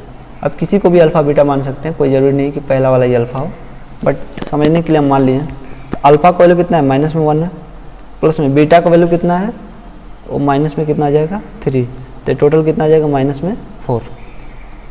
अब क्या ये -b/a के बराबर है, तो चेक करते हैं। -b का वैल्यू कितना है, 4 है, 4, और a का वैल्यू कितना है, 1, तो 1 से भागा देंगे तो कितना आ जाएगा, 4 ही आ जाएगा। अब देखिए ये भी 4 के बराबर है, ये भी 4 के बराबर है, तो अतः हम लोग बोल सकते हैं कि जो शून्यकों का योग होता है, मतलब अल्फा प्लस बीटा -b/a के बराबर होता है। यहाँ से हम लोग का प्रूव हो गया। ठीक है, इसी तरह शून्यकों का गुणनफल देख लेते हैं। तो शून्यकों का गुणनफल कितना हो जाएगा, अल्फा इंटू बीटा होता है। अल्फा का वैल्यू कितना लिए, -1 है, और बीटा का वैल्यू -3 है। देखिए 3 और 1 का गुणा करेंगे तो 3 ही आ जाएगा, और माइनस और माइनस 2 बार जब गुणा होता है तो प्लस हो जाता है, तो ये सीधे 3 आ जाएगा। ठीक है, अब इसके बाद हम लोग को देखना है कि क्या ये c/a के बराबर होता है। ऊपर हम लोग लिखे थे कि शून्यकों का गुणनफल c/a के बराबर होता है। चेक करते हैं, c का वैल्यू कितना है, 3, और a का वैल्यू कितना है, 1, तो इसको भागा देंगे तो 3 ही आ जाएगा। हाँ, तो ये भी बराबर है, मतलब शून्यकों का जो गुणनफल होता है वो c/a के बराबर होता है। ये भी प्रूफ हो गया। ठीक है, तो कभी कभी क्वेश्चन आ जाता है कि ऐसा कोई समीकरण दिया होगा और पूछेगा कि इसके शून्यकों की संख्या ज्ञात कीजिए तथा जांच कीजिए कि क्या यह मतलब शून्यकों का योग -b/a के बराबर होता है कि नहीं। ऐसे जांच करने को भी दे सकता है, तो हम लोग का जांच हो गया। ठीक है, तो पहले हम लोग का जो ये यहाँ तक हम लोग जो निकाले हैं ऊपर, ये क्या है, शून्य कैसे निकाला जाता है, और ये नीचे जो है ये एक प्रकार से क्या होता है, जांच होता है, चेक किया जाता है कि नहीं कैसे इतना आया है। ठीक है, और ये सही है कि नहीं। तो अपना एक इजी सा क्वेश्चन हो गया। तो आगे चला जा, आगे इसी पे बेस्ड क्वेश्चन है कुछ, तो इसको देख लेते हैं। तो देखिए इसको पहले हम लोग हल लिखते हैं। यहाँ पे बोल रहा है कि एक द्विघात समीकरण दिया हुआ है, इसके शून्य ज्ञात कीजिए। द्विघात समीकरण क्या पता करना है, शून्य ज्ञात करना है, और शून्यकों तथा गुणांकों के बीच की संबंध की सत्यता की जांच की। देखिए अभी जो ऊपर क्वेश्चन लगाए थे ना, सेम वैसा ही क्वेश्चन, मतलब इसमें क्या करना है कि शून्य को भी ज्ञात करना है और जांच भी करना है, जो कि अभी ऊपर हम लोग किए हैं। तो देख लेते हैं। देखिए शून्य ज्ञात करने के लिए हम लोग पहले क्या करते हैं कि इसको लिखेंगे x² प्लस में 7x प्लस में 10। शून्य ज्ञात करना है तो पहले इसको 0 के बराबर ले लो। ठीक है, और सेकंड काम क्या है कि इसका जो घात देखते हैं कितना है, घात इसका है 2, तो इसके जो शून्य का आएंगे कितने आएंगे, शून्य के भी कितने आएंगे, 2 ही आएंगे। ये मानकर चलिए जितने घात उतने शून्य, तो इसके घात अधिकतम 2 है, तो इसके शून्य के भी कितने आएंगे, 2 आएंगे। हम लोग को शून्य ज्ञात करना है तो पहले हम लोग क्या करते हैं, इसको हम लोग 0 के बराबर लेते हैं, x स्क्वायर प्लस में 7x प्लस में 10, ये 0 के बराबर होगा। अब हम लोग क्या करना है कि पहले और तीसरे वाले को गुणा करेंगे, इसको और इसको गुणा करेंगे, तो x स्क्वायर और 10 को गुणा करेंगे तो कितना आ जाएगा, 10x स्क्वायर हो जाएगा। ठीक है, अब हम लोग को ऐसी वैल्यू लेनी है कि जिसको गुणा करने पर 10x स्क्वायर के बराबर है और जोड़ने या घटाने पर 7x आ जाए। तो अपने सोचिए क्या क्या हो सकता है, तो ऐसा कुछ हो सकता है जैसे कि 5 और हम लोग 2 लेते हैं। ठीक है, तो 5 और 2 को गुणा करेंगे तो 10 आ जाएगा। ठीक है, तो 5x लेते हैं और 2x लेते हैं और 5 और 2 को जोड़ेंगे तो 7x के बराबर आ जाएगा ना। तो इसको चेक कर लेते हैं। ठीक है, तो इसको लगा लेते हैं कैसे आएगा। तो इसको हम लोग क्या कर सकते हैं, एक्स स्क्वायर को इसको 5x लिख सकते हैं प्लस में 2x और प्लस में 10 इक्वल टू 0। मतलब 5 और 2 को गुणा करेंगे तो 5 दूनी 10 x स्क्वायर हो जाएगा और 5 और 2 को जोड़ेंगे तो 7x हो जाएगा। ठीक है, तो इन दोनों में x कॉमन है, x कॉमन होने का मतलब x से भागा देते हैं, तो यहाँ पे x से भागा देंगे तो 2x है, यहाँ पे एक ही x है, तो एक x कटेगा तो केवल x आ जाएगा और यहाँ से क्या बचेगा, 5 बचेगा।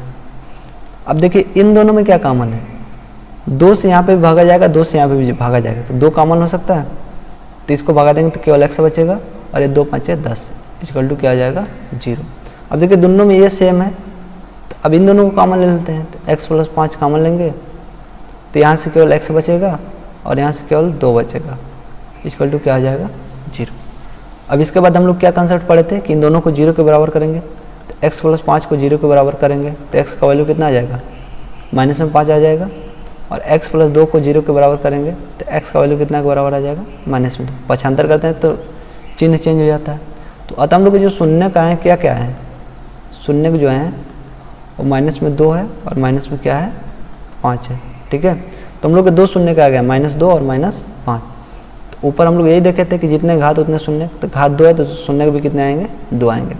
हम लोग को चेक करना है। ठीक है, तो यहाँ पे लिखेंगे जांच, और जांच में क्या करना है कि हम लोग चेक करेंगे कि शून्यकों का योगफल कितना है और शून्य को गुणनफल। तो पहले ये जो समीकरण दिया है इसको कंपेयर कर लेते हैं, तुलना कर लेते हैं। ठीक है, तो x स्क्वायर प्लस में 7x प्लस में 10 है, यही है, को किससे तुलना करेंगे, ax स्क्वायर प्लस में bx प्लस में c इक्वल टू 0 से तुलना करने पर। ठीक है, यहाँ पे लिख लेंगे करने पर। जब तुलना करेंगे तो a का वैल्यू कितना आ जाएगा, यहाँ पे a x स्क्वायर का गुणांक a है और यहाँ पे कुछ नहीं है तो इसका मतलब 1 होगा, और यहाँ पे x स्क्वायर गुणांक कितना है, b है, और यहाँ पे x स्क्वायर गुणांक कितना है, 7, तो b का वैल्यू कितना आ जाएगा, 7। यहाँ से c का वैल्यू कितना आ जाएगा, 10। ये पता हो गया। हम लोग लिखेंगे शून्यकों का योग, शून्यकों का योग, शून्यकों का योग क्या होता है, अल्फा प्लस में बीटा। अब अल्फा प्लस बीटा, ये जो 2 वैल्यू आए हैं इसमें से किसी को अल्फा बीटा मान लेते हैं, इसको अल्फा मान लेते हैं, इसको क्या मान लेते हैं, बीटा। तो अल्फा का वैल्यू -2 है और ये प्लस बीच में है, और बीटा का वैल्यू -5 है, तो -2, और ये प्लस और माइनस का जब गुणा होता है तो माइनस में ये आता है। ठीक है, तो -5, और जब दोनों निगेटिव होता है, मतलब दोनों अगर निगेटिव है तो जुड़ जाता है तो 7 हो जाएगा, लेकिन चिन्ह निगेटिव आ जाता है। तो जो शून्यकों का योग आया -7 आया। अब शून्यकों का योग हम लोग जानते हैं किसके बराबर होता है, -b/a के बराबर होता है। चेक कर लेते हैं सही में आ रहा है कि नहीं। तो b का वैल्यू कितना है, 7, तो पहले माइनस दिया है और b का वैल्यू 7, और a का वैल्यू कितना है, 1, तो भागा देंगे तो -7 आ जाएगा। हाँ, तो यहाँ से चेक हो गया कि अल्फा और बीटा किसके बराबर है, -b/a के बराबर है, क्योंकि अल्फा और बीटा का भी मान -7 आया और -b/a का मान भी 7 आया। तो इसको देख लेते हैं कि ये बराबर आ रहा है। ठीक है, तो बताइए पहला जांच हो गया। इसके बाद हम चेक करेंगे किसका, शून्यकों का गुणनफल, शून्यकों का गुणनफल। शून्यकों का गुणनफल क्या होता है, वो होता है अल्फा इंटू बीटा, और किसके बराबर होता है, c/a के बराबर होता है। तो c का वैल्यू कितना होता है, c का वैल्यू 10 है, यहीं से देखें। अच्छा, हम लोग यही चेक करना है, तभी इसको नहीं लेंगे। तो पहले हम लोग देखेंगे कि c/ alpha into beta, alpha का मान कितना लिए थे हम लोग, -2 लिए थे, और बीटा का वैल्यू कितना लिए थे, -5। 5 और 2 का गुणा करेंगे तो 5 दूने 10, और जब 2 बार निगेटिव है, जैसे यहाँ पे ऋणात्मक है, यहाँ पे ऋणात्मक कितना होता है, धनात्मक, तो अल्फा इंटू बीटा सीधे कितना आ जाएगा 10। और हम लोग अल्फा इंटू बीटा का मान जानते हैं कितना होता है, सी बाई ए होता है। तो सी का वैल्यू कितना है 10 और ए का वैल्यू कितना है 1। तो 1 से 10 में भागा देंगे तो कितना जाएगा 10। मतलब ये भी चेक हो गया कि अल्फा इंटू बीटा किसके बराबर है, सी बाई ए के बराबर है। तो पहले हम लोग को क्या करना था, शून्य ज्ञात करना था, तो शून्य ज्ञात हो गया और फिर जांच करना था, तो जांच भी हो गया। ठीक है, तो जांच में क्या करना है कि हम लोग को दिखाना है कि दोनों का योग माइनस बी बाई ए के बराबर आता है कि नहीं, और दोनों गुणनफल सी बाई ए के बराबर आता है कि नहीं, बस यही चेक करना था और हम लोग क्वेश्चन खत्म हो जाएगा। ठीक है, तो ये बहुत इजी क्वेश्चन है, आप लोग देख सकते हैं। तो आगे चलें, अगला क्वेश्चन भी सेम इसी पे बेस्ड है, तो इसको देख लेते हैं। अगला क्वेश्चन क्या बोल रहा है, इसका हल देख लेते हैं। इसमें बोल रहा है कि एक बहुपद है एक्स स्क्वायर माइनस में 3, इसके शून्य ज्ञात करना है, इसके भी शून्य की ज्ञात करना है। ठीक है, और शून्यकों तथा गुणांकों के बीच के संबंध की सत्यता की जांच कीजिए।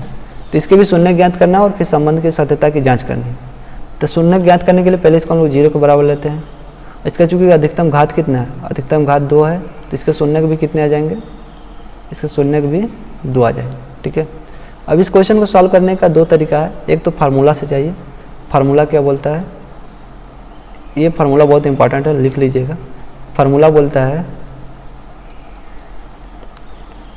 कि अगर आपको कहीं पे ऐसा दिया हो कि ए स्क्वायर माइनस में बी स्क्वायर, ऐसा कहीं पे भी देखिए, तो इसका मतलब होता है कि एक कोष्ठक में ए प्लस में बी और दूसरे कोष्ठक में ए माइनस में बी। ये एक बहुत अच्छा फार्मूला होता है, आप लोग इसको लिख लीजिए, हम बताएंगे इसका मतलब क्या है यहाँ पे। जैसे देखिए एक्स स्क्वायर है, तो एक्स स्क्वायर को एक्स स्क्वायर लिख सकते हैं, और माइनस में 3 है, 3 देखिए, जैसे अगर मान लीजिए आपके पास अगर रूट में 3 है और रूट में 3 है, 2 बार है, तो इसका मतलब क्या होता है कि 3 का 3 से गुणा करते, इसका गुणा करते हैं तो केवल 3 ही निकालते हैं, और जो दोनों का रूट है अलग अलग वो हट जाता है, तो केवल 3 आ जाता है। ठीक है, तो मतलब रूट 3 को अगर 2 बार गुणा करने पर 3 आता है। इसका मतलब रूट 3 को ऐसे लिख सकते हैं का स्क्वायर, इसका मतलब यही ना कि इसको 2 बार गुणा किया गया है, इसको ऐसे लिख सकते हैं। तो इसको पूरा बनाकर अगर हम लिखना चाहें तो ऐसे लिख सकते हैं कि रूट में 3 का स्क्वायर, मतलब 3 को ऐसे लिख सकते हैं, क्योंकि अभी हम बताएं कि इसको 2 बार जब गुणा करेंगे तो यही आता है, तो सेम इसको 3 को ऐसे लिखा जा सकता है। तो यही को हम लोग बस 3 को क्या किए, रूट में 3 का स्क्वायर लिखे। ठीक है, अब ये देखिए, इसको पहले इरेज कर लेते हैं। और आप लोग देख सकते हैं कि ये अगर इसको हम लोग a मानते हैं, इसको b मानते हैं, तो इसका मतलब क्या है कि ये a स्क्वायर का a का स्क्वायर बना है और b का स्क्वायर बन रहा है, और माइनस में b, इस फार्मूले जैसा बन रहा है कि नहीं, ध्यान से देखिए। अगर इसको अगर x को a मानते हैं और रूट में 3 को b मानते हैं, तो a square minus b square इसका जैसा फार्मूला बन रहा है। और जब ऐसे फार्मूला बनता है तो क्या करते हैं हम लोग, इसको ब्रेक करते हैं, एक कोष्ठक में a प्लस बी, एक कोष्ठक में a प्लस बी का मतलब होने का मतलब है कि a का मान कितना है, a का मान x है, तो एक कोष्ठक में x और प्लस में b का मान कितना है, रूट में 3, और दूसरे कोष्ठक में a माइनस बी मतलब a का मान x और b का मान माइनस में क्या हो जाएगा, रूट में 3। तो 2 वैल्यू आ जाएंगे। ये समझ में आ रहा है कि नहीं? तो हम लोग बस फार्मूला को ऐसे अपने हिसाब से लिखें और ये फार्मूले पे बेस्ड हो गया। ठीक है, और ये किसके बराबर दोनों है, 0 के बराबर है। तो अब देखिए, ये अभी हम लोग जो पिछले वाला क्वेश्चन लगा रहे थे, सेम वैसा ही क्वेश्चन बन रहा है जो अभी बनाए थे कि लास्ट में ऐसे बन रहा था। तो हम लोग क्या करते थे, इसको भी 0 लेते थे, इसको भी 0। तो अब हम लोग क्या करेंगे, दोनों को 0 ले लेंगे। तो x प्लस में रूट में 3 को क्या करते हैं, 0 के बराबर लेंगे। तो x का मान कितना आ जाएगा, ये उधर जाएगा तो इधर पॉजिटिव, उधर जाएगा तो निगेटिव, तो रूट में कितना आ जाएगा, 3। इसको भी 0 के बराबर लेते हैं, x माइनस में रूट में 3 इक्वल टू क्या लेंगे, 0। तो x का मान कितना आ जाएगा, ये उधर जाएगा तो पॉजिटिव, रूट में क्या हो जाएगा, 3। ठीक है, तो हम लोग को 2 शून्य का आ गए, शून्य कितने आ गए, 2 आ गए। और हम लोग बोले थे कि अगर घात 2 है तो शून्य भी कितने होते हैं, 2। तो शून्य क्या क्या आ गए, माइनस में रूट में 3 और प्लस में रूट में 3। इसको सिंपल ऐसे भी लिख सकते हैं कि प्लस और माइनस रूट में 3, इसका मतलब यही है। तो जो शून्य का है ये आ गया। ठीक है, तो इस क्वेश्चन के जो शून्य हैं यही दोनों हैं। शून्य का मतलब क्या है कि अगर इसको x की जगह रखेंगे तो इसका वैल्यू 0 आएगा, रख कर चेक कर सकते हैं। ठीक है, तो ये पहला मेथड था। पहला मेथड क्या था कि इसको 0 के बराबर करिए और आंसर लाइए, मतलब फार्मूले में रखिए और आंसर लाइए। दूसरा मेथड इसको बोल सकते हैं कि अगर x स्क्वायर है माइनस में 3 है, ये 0 के बराबर है, तो सिंपल सा क्या करिए कि x स्क्वायर को इधर ही रहने दिए, 3 को उधर ले जाइए, तो 3 इधर माइनस में उधर प्लस में हो जाएगा। अब देखिए यहाँ पे x स्क्वायर है, अगर इसको इस साइड ले जाएंगे तो ये क्या होता है, ये रूट में चला जाता है, तो रूट में क्या हो जाएगा 3, करड़ी मतलब 3 हो जाएगा। तो x का मान कितना आ जाएगा, ये रूट का मतलब होता है कि यहाँ प्लस और माइनस अपने से आ जाता है, तो इसका मतलब प्लस और माइनस रूट में क्या हो जाएगा 3। तो x का मान जो आएगा वो क्या आ जाएगा, प्लस माइनस रूट में क्या आ जाएगा 3 आ जाएगा। ठीक है, तो यहाँ से भी वही शून्य आ रहे हैं जो यहाँ से आए थे, कोई दिक्कत नहीं है। तो या तो आप फार्मूले से चलिए या फिर ऐसे सिंपल चलिए। अच्छा पहले देख लेते हैं नीचे पेज है कि नहीं, पेज नहीं है, मतलब इतना में ही ख़त्म करना है। ठीक है, तो हम लोग को पता चला गया कि शून्य क्या क्या है, एक तो प्लस माइनस रूट में 3, दोनों यही शून्य के। अब हम लोग को चेक करना है शून्यकों के बीच गुणांक और इन सब के संबंध की सत्यता की जांच करनी है। ठीक है, तो पहले हम लोग इसको कंपेयर करेंगे। देखिए एक्स स्क्वायर है माइनस में, अच्छा यहाँ पे b नहीं दिया है तो हम लोग b को ऐसे लिख सकते हैं 0 इंटू में b माइनस में 3। इसका मतलब क्या हुआ कि 0 से किसी भी संख्या में गुणा करें तो 0 ही है, तो इससे कोई फर्क नहीं पड़ता है। बस इसको हम लोग अपने से बना दें कि एक्स स्क्वायर इंटू नहीं ऐसे रहेगा,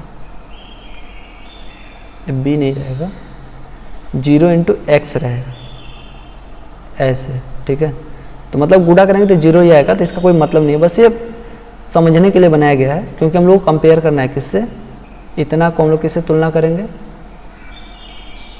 तुलना ax स्क्वायर प्लस में bx प्लस में c,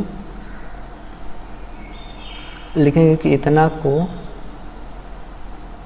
मतलब एक्स स्क्वायर प्लस में 0 into x minus 3 equal to 0 को ax square plus bx plus c से क्या करेंगे, तुलना करेंगे। तुलना करने पर तुलना करेंगे तो a का वैल्यू कितना आ जाएगा, a का मतलब क्या है कि x का गुणांक, x का गुणांक कितना है 1, और b का वैल्यू क्या आ जाएगा, नहीं ये एक्स स्क्वायर था, b का वैल्यू x का गुणांक है तो वो 0 के बराबर है, और c का वैल्यू कितने के बराबर है, माइनस में 3 के बराबर है, ये यहाँ से देख सकते हैं। ठीक है, हम लोग देखते हैं शून्यकों का योग, शून्यकों का योग, शून्यकों का योग देखने का मतलब है कि अल्फा प्लस में बीटा चेक करते हैं। अच्छा ये जो दो वैल्यू आए इसमें किसी को अल्फा मान लीजिए और किसी को बीटा मान लीजिए। अल्फा बराबर क्या माने है, रूट में 3, और बीटा बराबर क्या माने, माइनस में रूट में 3, दो यही आए थे ना शून्य। तो अल्फा को लिखेंगे रूट में 3 और बीटा को लिखेंगे माइनस में रूट में 3। अच्छा एक प्लस है एक माइनस है तो ये 0 आ जाएगा। ठीक है, अब ये माइनस b बाई ए के बराबर आता है, चेक करते हैं, अगर ये भी 0 आए तो बोल सकते हैं हाँ सही है। माइनस में b, माइनस b का मान 0 है, a का मान 1 है, किसी भी संख्या से भाग दें अगर 0 में तो 0 आता है। हाँ तो यहाँ से पता चल रहा है कि अल्फा और बीटा किसके बराबर है, माइनस में b बाई ए के बराबर है। तो पहला शून्य को मतलब सत्यता की जांच करनी थी तो जांच हो गया, यहाँ पे लिख सकते हैं कि जांच, ये जांच वाला पार्ट है। ठीक है, और सेकंड में क्या था कि दोनों का गुणनफल चेक करते हैं, तो अल्फा इंटू बीटा चेक करेंगे तो c बाई ए के बराबर होता है, ये होता है, लेकिन हम लोग चेक करेंगे कि क्या हो रहा है कि नहीं। तो पहले हम लोग क्या करेंगे, अल्फा इंटू बीटा, अल्फा का मान कितना है, एक का मान है प्लस में रूट में 3 और एक का मान है माइनस में रूट में 3। देखिए जब दो बार कर्ली आता है तो बस अंदर वाला लिख देते हैं और कर्ली गायब हो जाती है, और प्लस और माइनस का गुणा करेंगे तो माइनस में क्या आ जाएगा, 3 आ जाएगा। ये c बाई ए के बराबर होता है, c का वैल्यू कितना है, c का वैल्यू माइनस में 3, a का वैल्यू 1, भागा देंगे तो माइनस 3। हाँ तो पता चल रहा है कि अल्फा इंटू बीटा किसके बराबर है, c बाई ए के बराबर। तो हम लोग को बस ये चेक करना था, पहले हम लोग क्या करना है कि शून्य को ज्ञात करना है, शून्य ज्ञात हो गया यहाँ से, और इनके शून्यकों का योग और क्या है, शून्यकों तथा गुणांकों के बीच संबंध की सत्यता की जांच कीजिए। तो योग और गुणान, शून्यकों का योग और शून्यकों का गुणनफल ज्ञात कर लिए, दोनों बराबर आ रहा है, तो ये चेक भी हो गया और इनके शून्य भी ज्ञात हो गए। ठीक है, अगले कंसेप्ट पे चलते हैं। एक और क्वेश्चन है, ये थोड़ा सा अलग टाइप का क्वेश्चन है। इसमें क्या बोल रहा है, इसमें देखिए ये बोल रहा है कि एक द्विघात बहुपद ज्ञात कीजिए जिसके शून्यकों का योग तथा गुणनफल क्रमशः -3 और 2 दिया है। ठीक है, इसमें क्या बोल रहा है कि ऐसा हम लोग को बहुपद ज्ञात करना था। देखिए अभी तक क्या होता था कि बहुपद पता होता था, हम लोग शून्य ज्ञात करते थे, लेकिन इसमें ऐसा नहीं है। इसमें क्या है कि बहुपद ज्ञात करना है और उसको योग दिया है और गुणनफल दिया हुआ है। ठीक है, शून्यकों का योग तथा गुणनफल। शून्य का मतलब क्या होते हैं, शून्य का मतलब ये अल्फा होगा, बीटा होगा, कोई भी अल्फा इसमें हो सकता है। तो शून्य का मतलब है, इसमें जो शून्य का दिया हुआ है क्या है, वो माइनस में 3 है और 2 है। तो शून्य का मतलब होता है कि कोई एक अल्फा रहा होगा, एक कोई बीटा रहा होगा। ठीक है, ये रहा होगा ना। तो इसका मतलब क्या है कि इनका योग दिया हुआ है। योग का मतलब है कि अल्फा और बीटा का मान दिया है। अच्छा ये शून्यक नहीं है, ये दोनों का योग दिया हुआ है, ये गलत पढ़ ली। योग और गुणनफल दिया हुआ है, ठीक है। तो ये बोला है कि शून्यकों का योग, देखिए पहले -3 दिया है और ये बोला है पहले कि शून्यकों का योग, तो मतलब शून्यकों का योग क्या होता है, तो अल्फा प्लस में बीटा, यही शून्यकों का योग होता है। ये कितना के बराबर दिया है, -3 के बराबर दिया है। और गुणनफल जो है, गुणनफल मतलब क्या होता है, अल्फा इंटू बीटा, वो कितना के बराबर दिया हुआ है, 2 के बराबर दिया हुआ। अब पूछ रहा है कि बहुपद ज्ञात कीजिए, तो देखिए एक आप फार्मूला लिख लीजिएगा, बहुत इंपॉर्टेंट फार्मूला है कि अगर आपको बहुपद ज्ञात करना है, क्या ज्ञात करना है, बहुपद, तो वो होता है x² माइनस में अल्फा प्लस में बीटा इंटू में x और प्लस में अल्फा इंटू में बीटा। ये एक बहुत इंपॉर्टेंट फार्मूला है, ठीक है। अगर आपको योग पता हो, गुणनफल पता हो, तो सीधे इस फार्मूला का यूज कीजिए। और यहाँ पे k भी होता है, ठीक है। तो अभी k का मतलब नहीं जाने तो सही है, मतलब अभी उतना दिक्कत नहीं करेगा, बट ये जानते रहिए कि अगर आपको बहुपद ज्ञात करना है तो x² माइनस में दोनों का योग और प्लस में दोनों का गुणनफल, ठीक है। तो अब हम लोग चेक कर लेते हैं कि अभी k को भूल जाइए, k क्या है, k एक प्रकार का कांस्टेंट होता है, अभी इसको भूल जाइए। तो हम लोग को बहुपद चाहिए, तो बहुपद का मतलब क्या, x के जगह x² की जगह x² रखेंगे माइनस में अल्फा प्लस बीटा, मतलब दोनों का योग कितना है, -3, तो -3 इंटू क्या हो जाएगा, x और प्लस में अल्फा इंटू बीटा मतलब 2 है, तो यहाँ पे 2 हो जाएगा, तो ये हो जाएगा x² और गुणा करेंगे माइनस माइनस तो कितना आ जाएगा, प्लस 3x और प्लस में 2, ये आंसर आ जाएगा।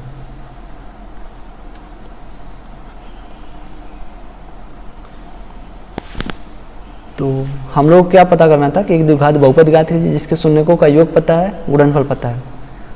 तो बहुपद ज्ञात करना था, बहुपद ज्ञात करने के लिए फार्मूला पता होता है, योग पता है, गुणनफल पता है, बस रख देंगे आंसर आ जाएगा, ठीक है। तो ये बहुत ईजी था, आगे चलते हैं। हाँ, बट इसके लिए आपको ये फार्मूला याद होना चाहिए, ये बहुत इंपॉर्टेंट फार्मूला है, आप इसको याद कर लीजिएगा, ठीक है। आगे चलते हैं। अभी तक देखिए, अभी तक जो चीज़ हम लोग पढ़ रहे थे वो किसके लिए था, वो द्विघात बहुपद के लिए था। द्विघात बहुपद मतलब क्या होता है, जिसका घात कितना होता है, 2 होता है, ये क्या होता है, इसे हम लोग द्विघात बोलते हैं।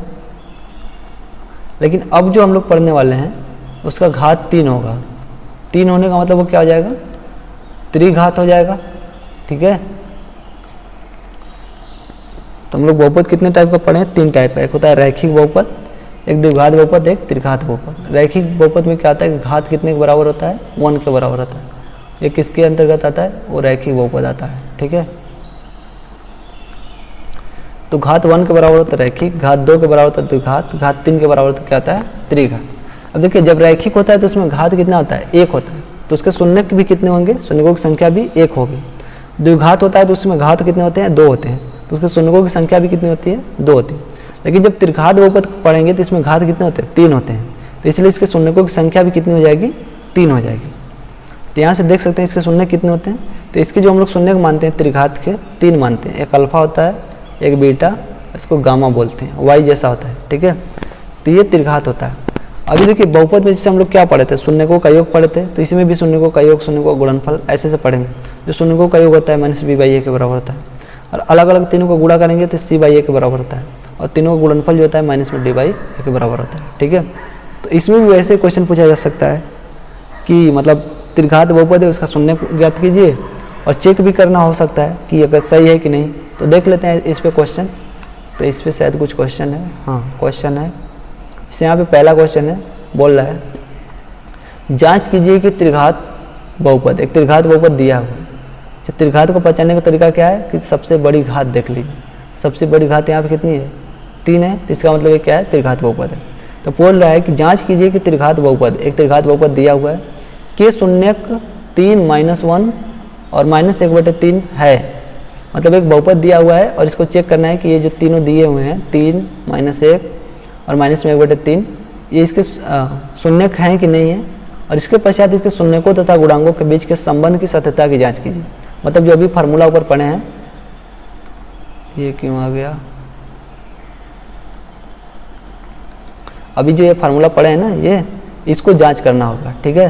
तो पहले हम लोग को ये चेक करना है कि इसके शून्य हैं ये कि नहीं। तो यहाँ पे लिखेंगे हल,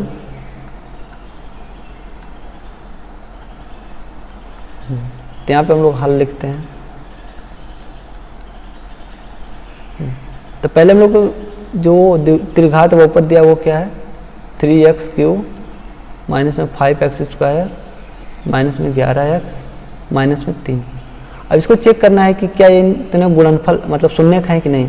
जैसे शून्यक चेक करने के लिए हम लोग क्या करते हैं, शून्यक होते क्या है, शून्यक वे होते हैं जिसको रखने पर इस पूरे समीकरण का वैल्यू कितना आ जाता है, 0 आ जाता है। ठीक है, तो ये 3 दिया है, माइनस में 1 दिया है और माइनस में 1 3 दिया है और पूछ रहा है कि इसके शून्यक हैं कि नहीं है। तो शून्यक चेक करना है तो बस इसको क्या करेंगे, हर जगह x का वैल्यू 3 रखेंगे और देखेंगे कि 0 आ रहा है कि नहीं। अगर 0 आएगा तो सिंपल सा बोल सकते हैं कि हाँ ये क्या है, इसके शून्यक हैं। ठीक है, तो चेक कर लेते हैं। पहला वैल्यू रखते हैं तो x का वैल्यू कितना रखेंगे, 3। तो p x यहाँ कितना आ जाएगा 3, तो इसको रखेंगे 3 इंटू 3 का होल क्यूब माइनस में 5 इंटू 3 का होल स्क्वायर माइनस में 11 इंटू 3 और माइनस में कितना आ जाएगा 3। ठीक है, तो 3 यहाँ पे 3 बार है, तो इसका मतलब क्या हुआ कि 3 के घाते 3 है, 3 गुणे 3 गुणे 3, इसका मतलब 3 बार गुणा करना है। तो 3 3 9 3 27, तो ये कितना आ जाएगा 3 गुणे 27 माइनस में ये 5 है और ये 2 बार गुणा है, तो इसका मतलब है कि 3 गुणे 3, तो 3 3 कितना हो जाएगा 9 और माइनस 11 गुणे 3 है, तो 11 गुणे 3 हो जाएगा और ये माइनस में 1 3 है, तो इसको रहने देते हैं। ठीक है, और 27 का गुणा 3 में करेंगे तो 27 यहाँ कितना होता है 81 और माइनस 5 का गुणा 9 में करेंगे तो 45, 5 9 45, 11 गुणा 3 में 11 33 और माइनस में 3, तो 81 को रहने देते हैं। ये देखिए तीनों निगेटिव में है, जब सभी संख्या निगेटिव में होती है तो उसको जोड़ते हैं। ठीक है, तो 45 33 3, 5 3 8 3 11 4 3 7 1 8, जब सभी संख्या निगेटिव में हो तो उसको जोड़ते हैं, लेकिन चिन्ह किसका होता है निगेटिव का, तो ये कितना आ जाएगा 81। 81 माइनस 81 कितना हो जाएगा 0। अब देख सकते हैं x का वैल्यू जब हम लोग 3 रखें तो पूरे समीकरण का वैल्यू कितना आ गया 0 आ गया। तो अतः हम लोग बोल सकते हैं कि अतः 3 इस समीकरण का क्या है शून्यक है, तो 3 शून्यक है, मतलब इस बहुपद का क्या है 3 एक शून्यक है। ठीक है, तो ये पहला चेक करना था, हो गया, इसको इरेज कर लेते हैं। और दूसरा किस पे चेक करना है, माइनस में 1 पर चेक करना है।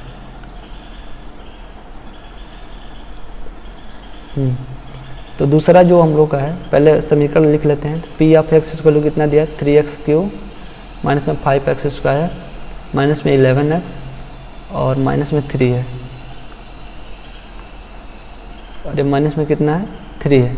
ठीक है, तो x का वैल्यू अब कितना लेंगे, x का वैल्यू माइनस में 1 लेते हैं, तो ये हो जाएगा p ऑफ माइनस में 1, ये हो जाएगा 3 इंटू माइनस में 1 का होल क्यूब माइनस में 5 इंटू माइनस 1 का होल स्क्वायर माइनस में 11 इंटू माइनस में 1 माइनस में 3, जहाँ जहाँ x है वहाँ माइनस में 1 रखें। ठीक है, उसका वैल्यू रखें।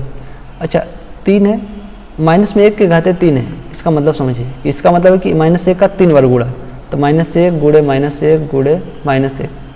तो जब किसी भी संख्या जैसे 1 का गुणा कितनी भी बार करें 1 ही आता है। ठीक है, लेकिन देखिए अगर माइनस का 2 बार गुणा करते हैं तो माइनस माइनस में कितना होता है प्लस हो जाता है, और यहाँ पे एक फिर माइनस है, तो प्लस का जब माइनस से करेंगे तो फिर ये क्या आ जाएगा माइनस आ जाएगा। ठीक है, इसको पूरा गुणा करने पर -1 ही आता है। समझ में आया, इसको इरेज करते हैं, फिर आगे देखते हैं क्या है। अब देखिए यहाँ पे माइनस से माइनस को रहने देते हैं और 5 भी इसको रहने देते हैं। अब माइनस में 1 है, इसको 2 बार गुणा किया गया है, तो माइनस माइनस कितना होता है प्लस, और 1 का गुणा करेंगे 1 में तो 1 ही आएगा, तो कितना आ जाएगा 1 आ जाएगा। तो टोटल गुणा करने में कितना आ जाएगा 1, और माइनस में 11 गुणा 1 में करें तो 11 कम 11 होगा, और यहाँ पे निगेटिव है, यहाँ पे निगेटिव, तो क्या आ जाएगा पॉजिटिव 11 हो जाएगा। ठीक है, और माइनस में क्या है 3, 3 का गुणा 1 में करेंगे तो माइनस में 3, 5 का गुणा 1 में करेंगे तो माइनस में 5, और प्लस में 11 माइनस में 3। देखिए जो निगेटिव उसको जोड़ लेते हैं, तो यहाँ पे ये निगेटिव ये निगेटिव ये निगेटिव, तो 5 और 3 8 और 8 3 ये 11 हो जाएगा, माइनस में 11, और ये धन में 11 था, इसको रहने देते हैं। ठीक है, एक प्लस है एक माइनस है, इसको गुणा करने में कितना आ जाएगा 0 आ जाएगा। तो देख रहे हैं यहाँ पे भी x का वैल्यू जब -1 रखे हैं तो पूरा टोटल कितना आया है 0। तो अतः हम लोग बोल सकते हैं कि अतः -1 इस बहुपद जो हम लोग का बहुपद दिया है उसका क्या है, बहुपद का एक शून्यक है, एक शून्यक है। तो शून्यक चेक करने के लिए हम लोग क्या करते हैं कि उस वैल्यू को समीकरण में पुट करेंगे, अगर 0 आता है तो है, अगर नहीं आता है तो नहीं होगा, ठीक है। अब इसके बाद हम लोग का जो लास्ट है क्या है, किस पे चेक करना है, -1/3 पे। तो एक बार और चेक कर लेते हैं। हाँ, तो पहले हम लोग इक्वेशन देखते हैं क्या दिया था। इक्वेशन दिया था, एक बार देख लेते हैं, वो है 3x³ - 5x² - 11x - 3। तो इक्वेशन है वो है 3x³ - 5x² - 11x और माइनस में 3। और हम लोग को चेक क्या करना है, किस पे चेक करना है, -1/3 पे। ये लास्ट वाला है, इसको चेक कर लेते हैं। तो ये क्या हो जाएगा, तो p के जगह p x या -1/3 हो जाएगा। इसको रखते हैं 3 × x या -1/3 का होल क्यूब और माइनस में 5 x या -1/3 का होल स्क्वायर और माइनस में 11 x या कितना आ जाएगा, -1/3 और माइनस में कितना आ जाएगा, 3। ठीक है, इसको गुणा करते हैं 3। अच्छा, -1/3 है, इसका मतलब पहले ऊपर का गुणा कर लेते हैं। तो -1 के घाते 3 हो जाएगा, तो इसका मतलब -1 × -1 गुणा करेंगे तो -1 आया था, पिछले ही हम लोग कर चुके हैं। ठीक है, तो -1 के बराबर रहेगा। और नीचे 3 है, 3 का मतलब भी 3 के घाते भी 3 है, तो इसका मतलब 3 का 3 बार गुणा, तो कितना आया था, 27 आया था। और माइनस में 5, इसका गुणा करेंगे -1 का 2 बार गुणा तो 1 आ जाएगा, और 3 का गुणा 2 बार करेंगे तो 3 3 9, और माइनस में इसका हम लोग किए थे तो माइनस माइनस प्लस हो जाएगा, 11/3 हो जाएगा, और माइनस में कितना है, 3 है। ठीक है, इतना आ जाएगा। अब देखिए ऊपर 3 है, नीचे 27 है, तो 3 से 27 कट जाएगा, 3 9 27, तो कटने पर कितना आ जाएगा, ऊपर -1 बचेगा और नीचे 3 9 27, और माइनस में 5 कितना है, नीचे 9, और प्लस में 11/3 है, और माइनस में 3 है। देखिए जिसके हर समान होते हैं, जैसे नीचे वाला हर होता है, ऊपर अंश होता है, जिसके हर समान होते हैं तो उसको सीधे हम लोग लिख लेते हैं, नीचे सीधे 9 लिखेंगे, और ऊपर जुड़ रहा है तो जोड़ेंगे, घट रहा है तो घटाएंगे। तो दोनों निगेटिव में है तो जुड़ेंगे, और चिन्ह निगेटिव का ही होगा तो ये जुड़ जाएंगे, और प्लस में कितना बचे, 11/3 और माइनस में 3। ठीक है, इसको काट सकते हैं, 3 दूना 6, 3 3 9, तो माइनस में 2 कितना आ जाएगा, 3, प्लस में 11/3 और माइनस में यहाँ पे 3 है। अब देखिए यहाँ पे हर समान है इन दोनों का, इसका हर समान नहीं है, तो इसको हर समान करने के लिए क्या कर सकते हैं, नहीं तो इसको देखिए इन दोनों का हर समान है ना, तो इसको भी हम लोग नीचे वाले को लिख लेंगे हर को सेम जैसे, और ऊपर घट रहा है तो 11 में से 2 घटेगा, कितना बचेगा, 9 बचेगा, और इधर कितना है, 3। ठीक है, इसको 3 3 कटेंगे तो 3 3 9, 3 बचा, माइनस में 3, ये भी कितना आया, 0 आ गया। तो इसको भी जब हम लोग पुट किए हैं, क्या पुट किए हैं, x का वैल्यू -1/3 तो 0 आ गया। तो अतः हम लोग बोल सकते हैं, अतः -1/3 भी क्या होगा, शून्यक होगा। ठीक है, तो हम लोग ये चेक किए कि तीनों क्या इसके शून्यक हैं, तो हाँ तीनों शून्यक हैं।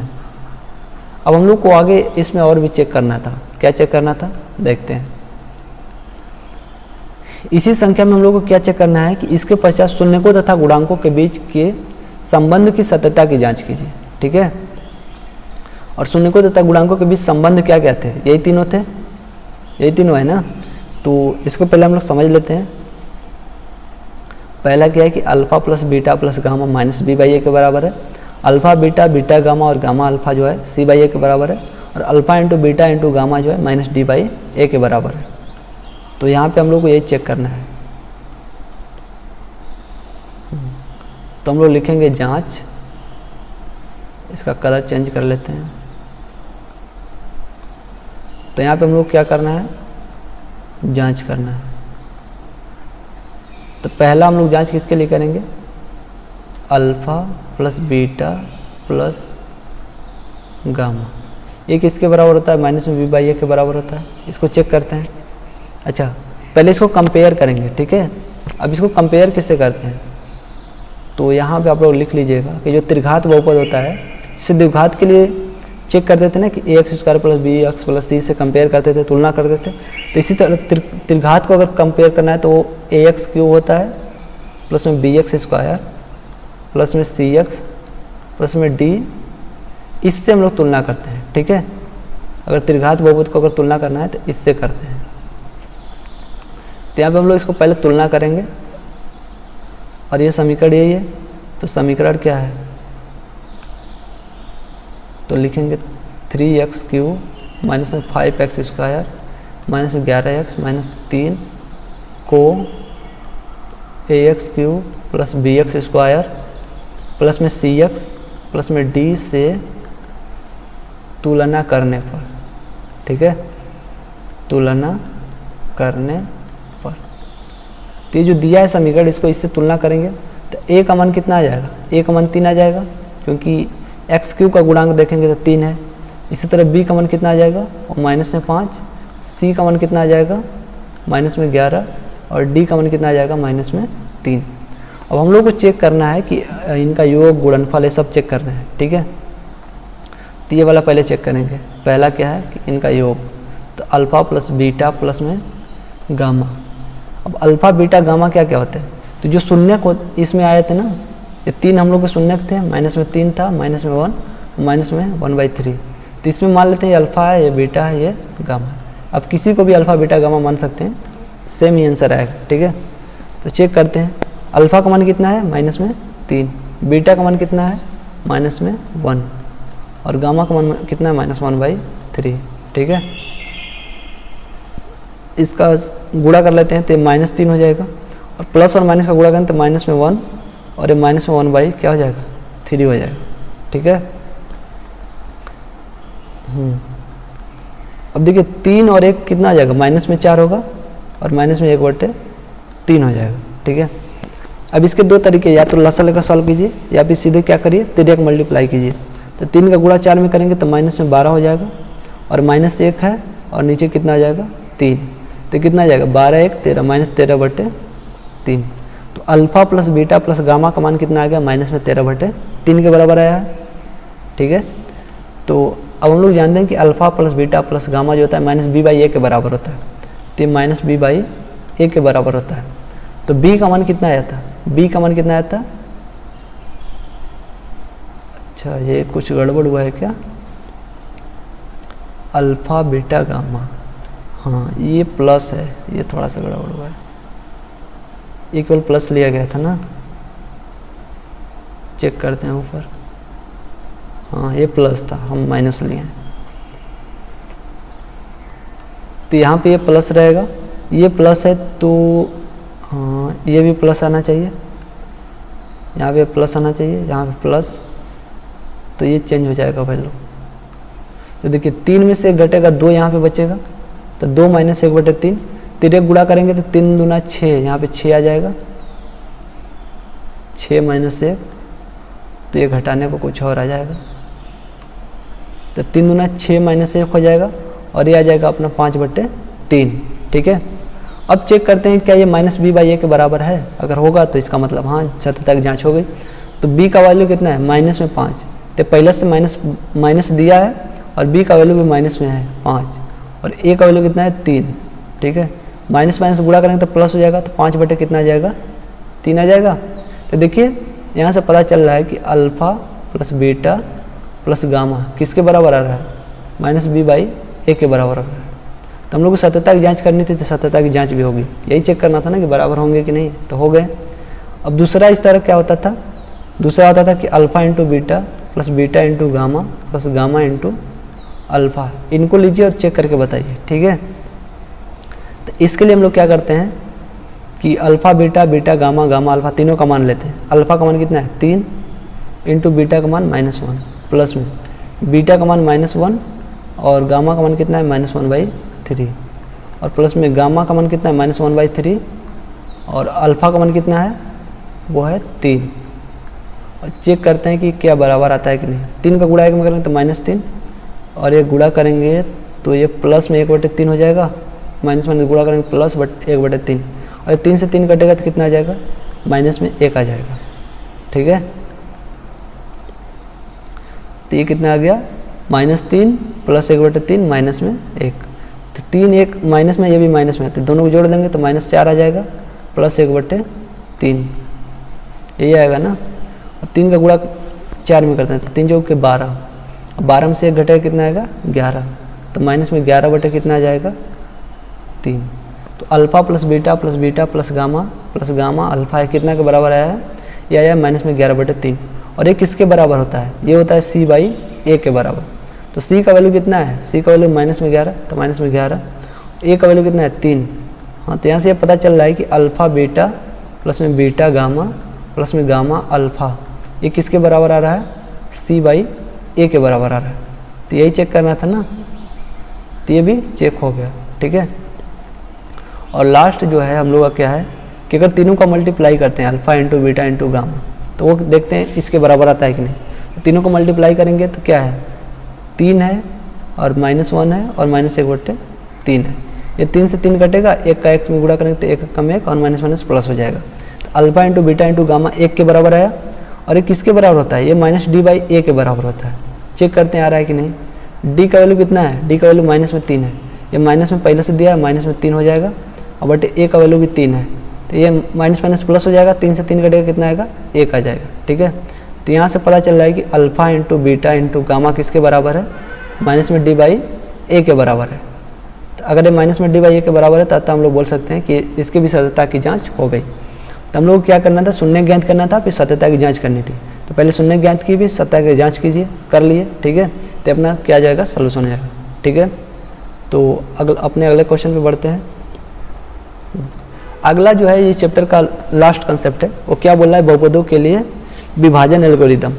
तो इसका इंग्लिश है डिवीजन एल्गोरिदम फॉर पॉलिनोमियल्स, ठीक है। इसको देख लेते हैं। हाँ, ये क्या बोलता है विभाजन एल्गोरिदम। देखिए विभाजन का मतलब होता है कि भाग, ठीक है। तो अभी तक जो हम लोग भाग पढ़ते आए थे वो किसका भाग था, अभी तक जो हम लोग भाग पढ़ते आए थे वो किसके लिए था, वो किसी अचर पद के लिए था। मतलब कि जैसे मान लीजिए आपको 5 को 2 से भागा देना था, 10 को 15 ऐसे 3 से ऐसे सब भागा देना था। तो ये सब क्या होते हैं, अचर पद होते हैं। लेकिन जो अब हम लोग भाग पढ़ने वाले हैं वो किस पद के लिए होगा, वो चर के लिए होगा और अचर के लिए भी होगा, ठीक है। चर मतलब क्या होता है कि जो जिसका वैल्यू फिक्स नहीं होता है, मतलब x y इन सब में रहेगा। मतलब एक बीजी व्यंजक के लिए सिंपल सा बोल सकते हैं कि अब जो हम लोग विभाजन पढ़ने वाले हैं किसके लिए होगा, वो किसी बीजी व्यंजक के लिए होगा। तो यहाँ पे इसमें लिख सकते हैं, इसमें हम लोग को क्या पढ़ना है, वो बीजी व्यंजक का भाग पढ़ेंगे। तो इसमें लोग भागा ही पढ़ेंगे, जो हम लोग अभी तक भाग पढ़ते आए हैं वही भाग ही पढ़ेंगे। लेकिन ये किसके लिए होगा, ये बीजी व्यंजक के लिए होगा, ठीक है। तो इसमें कुछ एल्गोरिदम है, तो इसको समझ लेते हैं कि देखिए भाग देने का मतलब क्या होता है। जैसे मान लीजिए 5 को 2 से भागा दिए, तो इसमें क्या होता है, 2 दूनी 4 होता है, शेषफल 1 आता है, ठीक है। तो ये जो होता है जिससे भाग देते हैं उसको हम लोग भाजक बोलते हैं, और जिसमें भाग देते हैं वो क्या होता है, वो भाज्य होता है। और जितनी बार आता है आंसर उसको भागफल बोलते हैं। और जो नीचे वाला होता है इसको हम लोग क्या बोलते हैं, शेषफल बोलते हैं, ठीक है। तो भाज्य, अब इसको हम लोग लिखना चाहें तो इसका एक फार्मूला आता है जो कि हम लोग युक्ल विभाजन एल्गोरिदम पढ़ चुके हैं। वो होता है भाज्य बराबर भाजक गुणे भागफल, और प्लस में क्या होता है, प्लस में शेषफल। भाज्य का मतलब क्या हुआ कि यहाँ पे जो भाज्य है ये क्या था, अच्छा इसको इंग्लिश में ऐसे लिखते हैं, भाज्य को a मानते हैं। a मतलब कोई संख्या होगी जिसको b से भागा दिया गया है। और भागफल जो होता है वो होता है कोशिएंट, इंग्लिश में कोशिएंट बोलते हैं, जिसको q से दिखाते हैं। और शेषफल जो होता है वो रिमाइंडर होता है जिसको r से दिखाते हैं। तो इसको लिखना चाहे तो भाज्य को a लिखते हैं, भाजक को b, भागफल को q और शेषफल को r। तो इसको इस फार्मूले में लिख सकते हैं a बराबर b।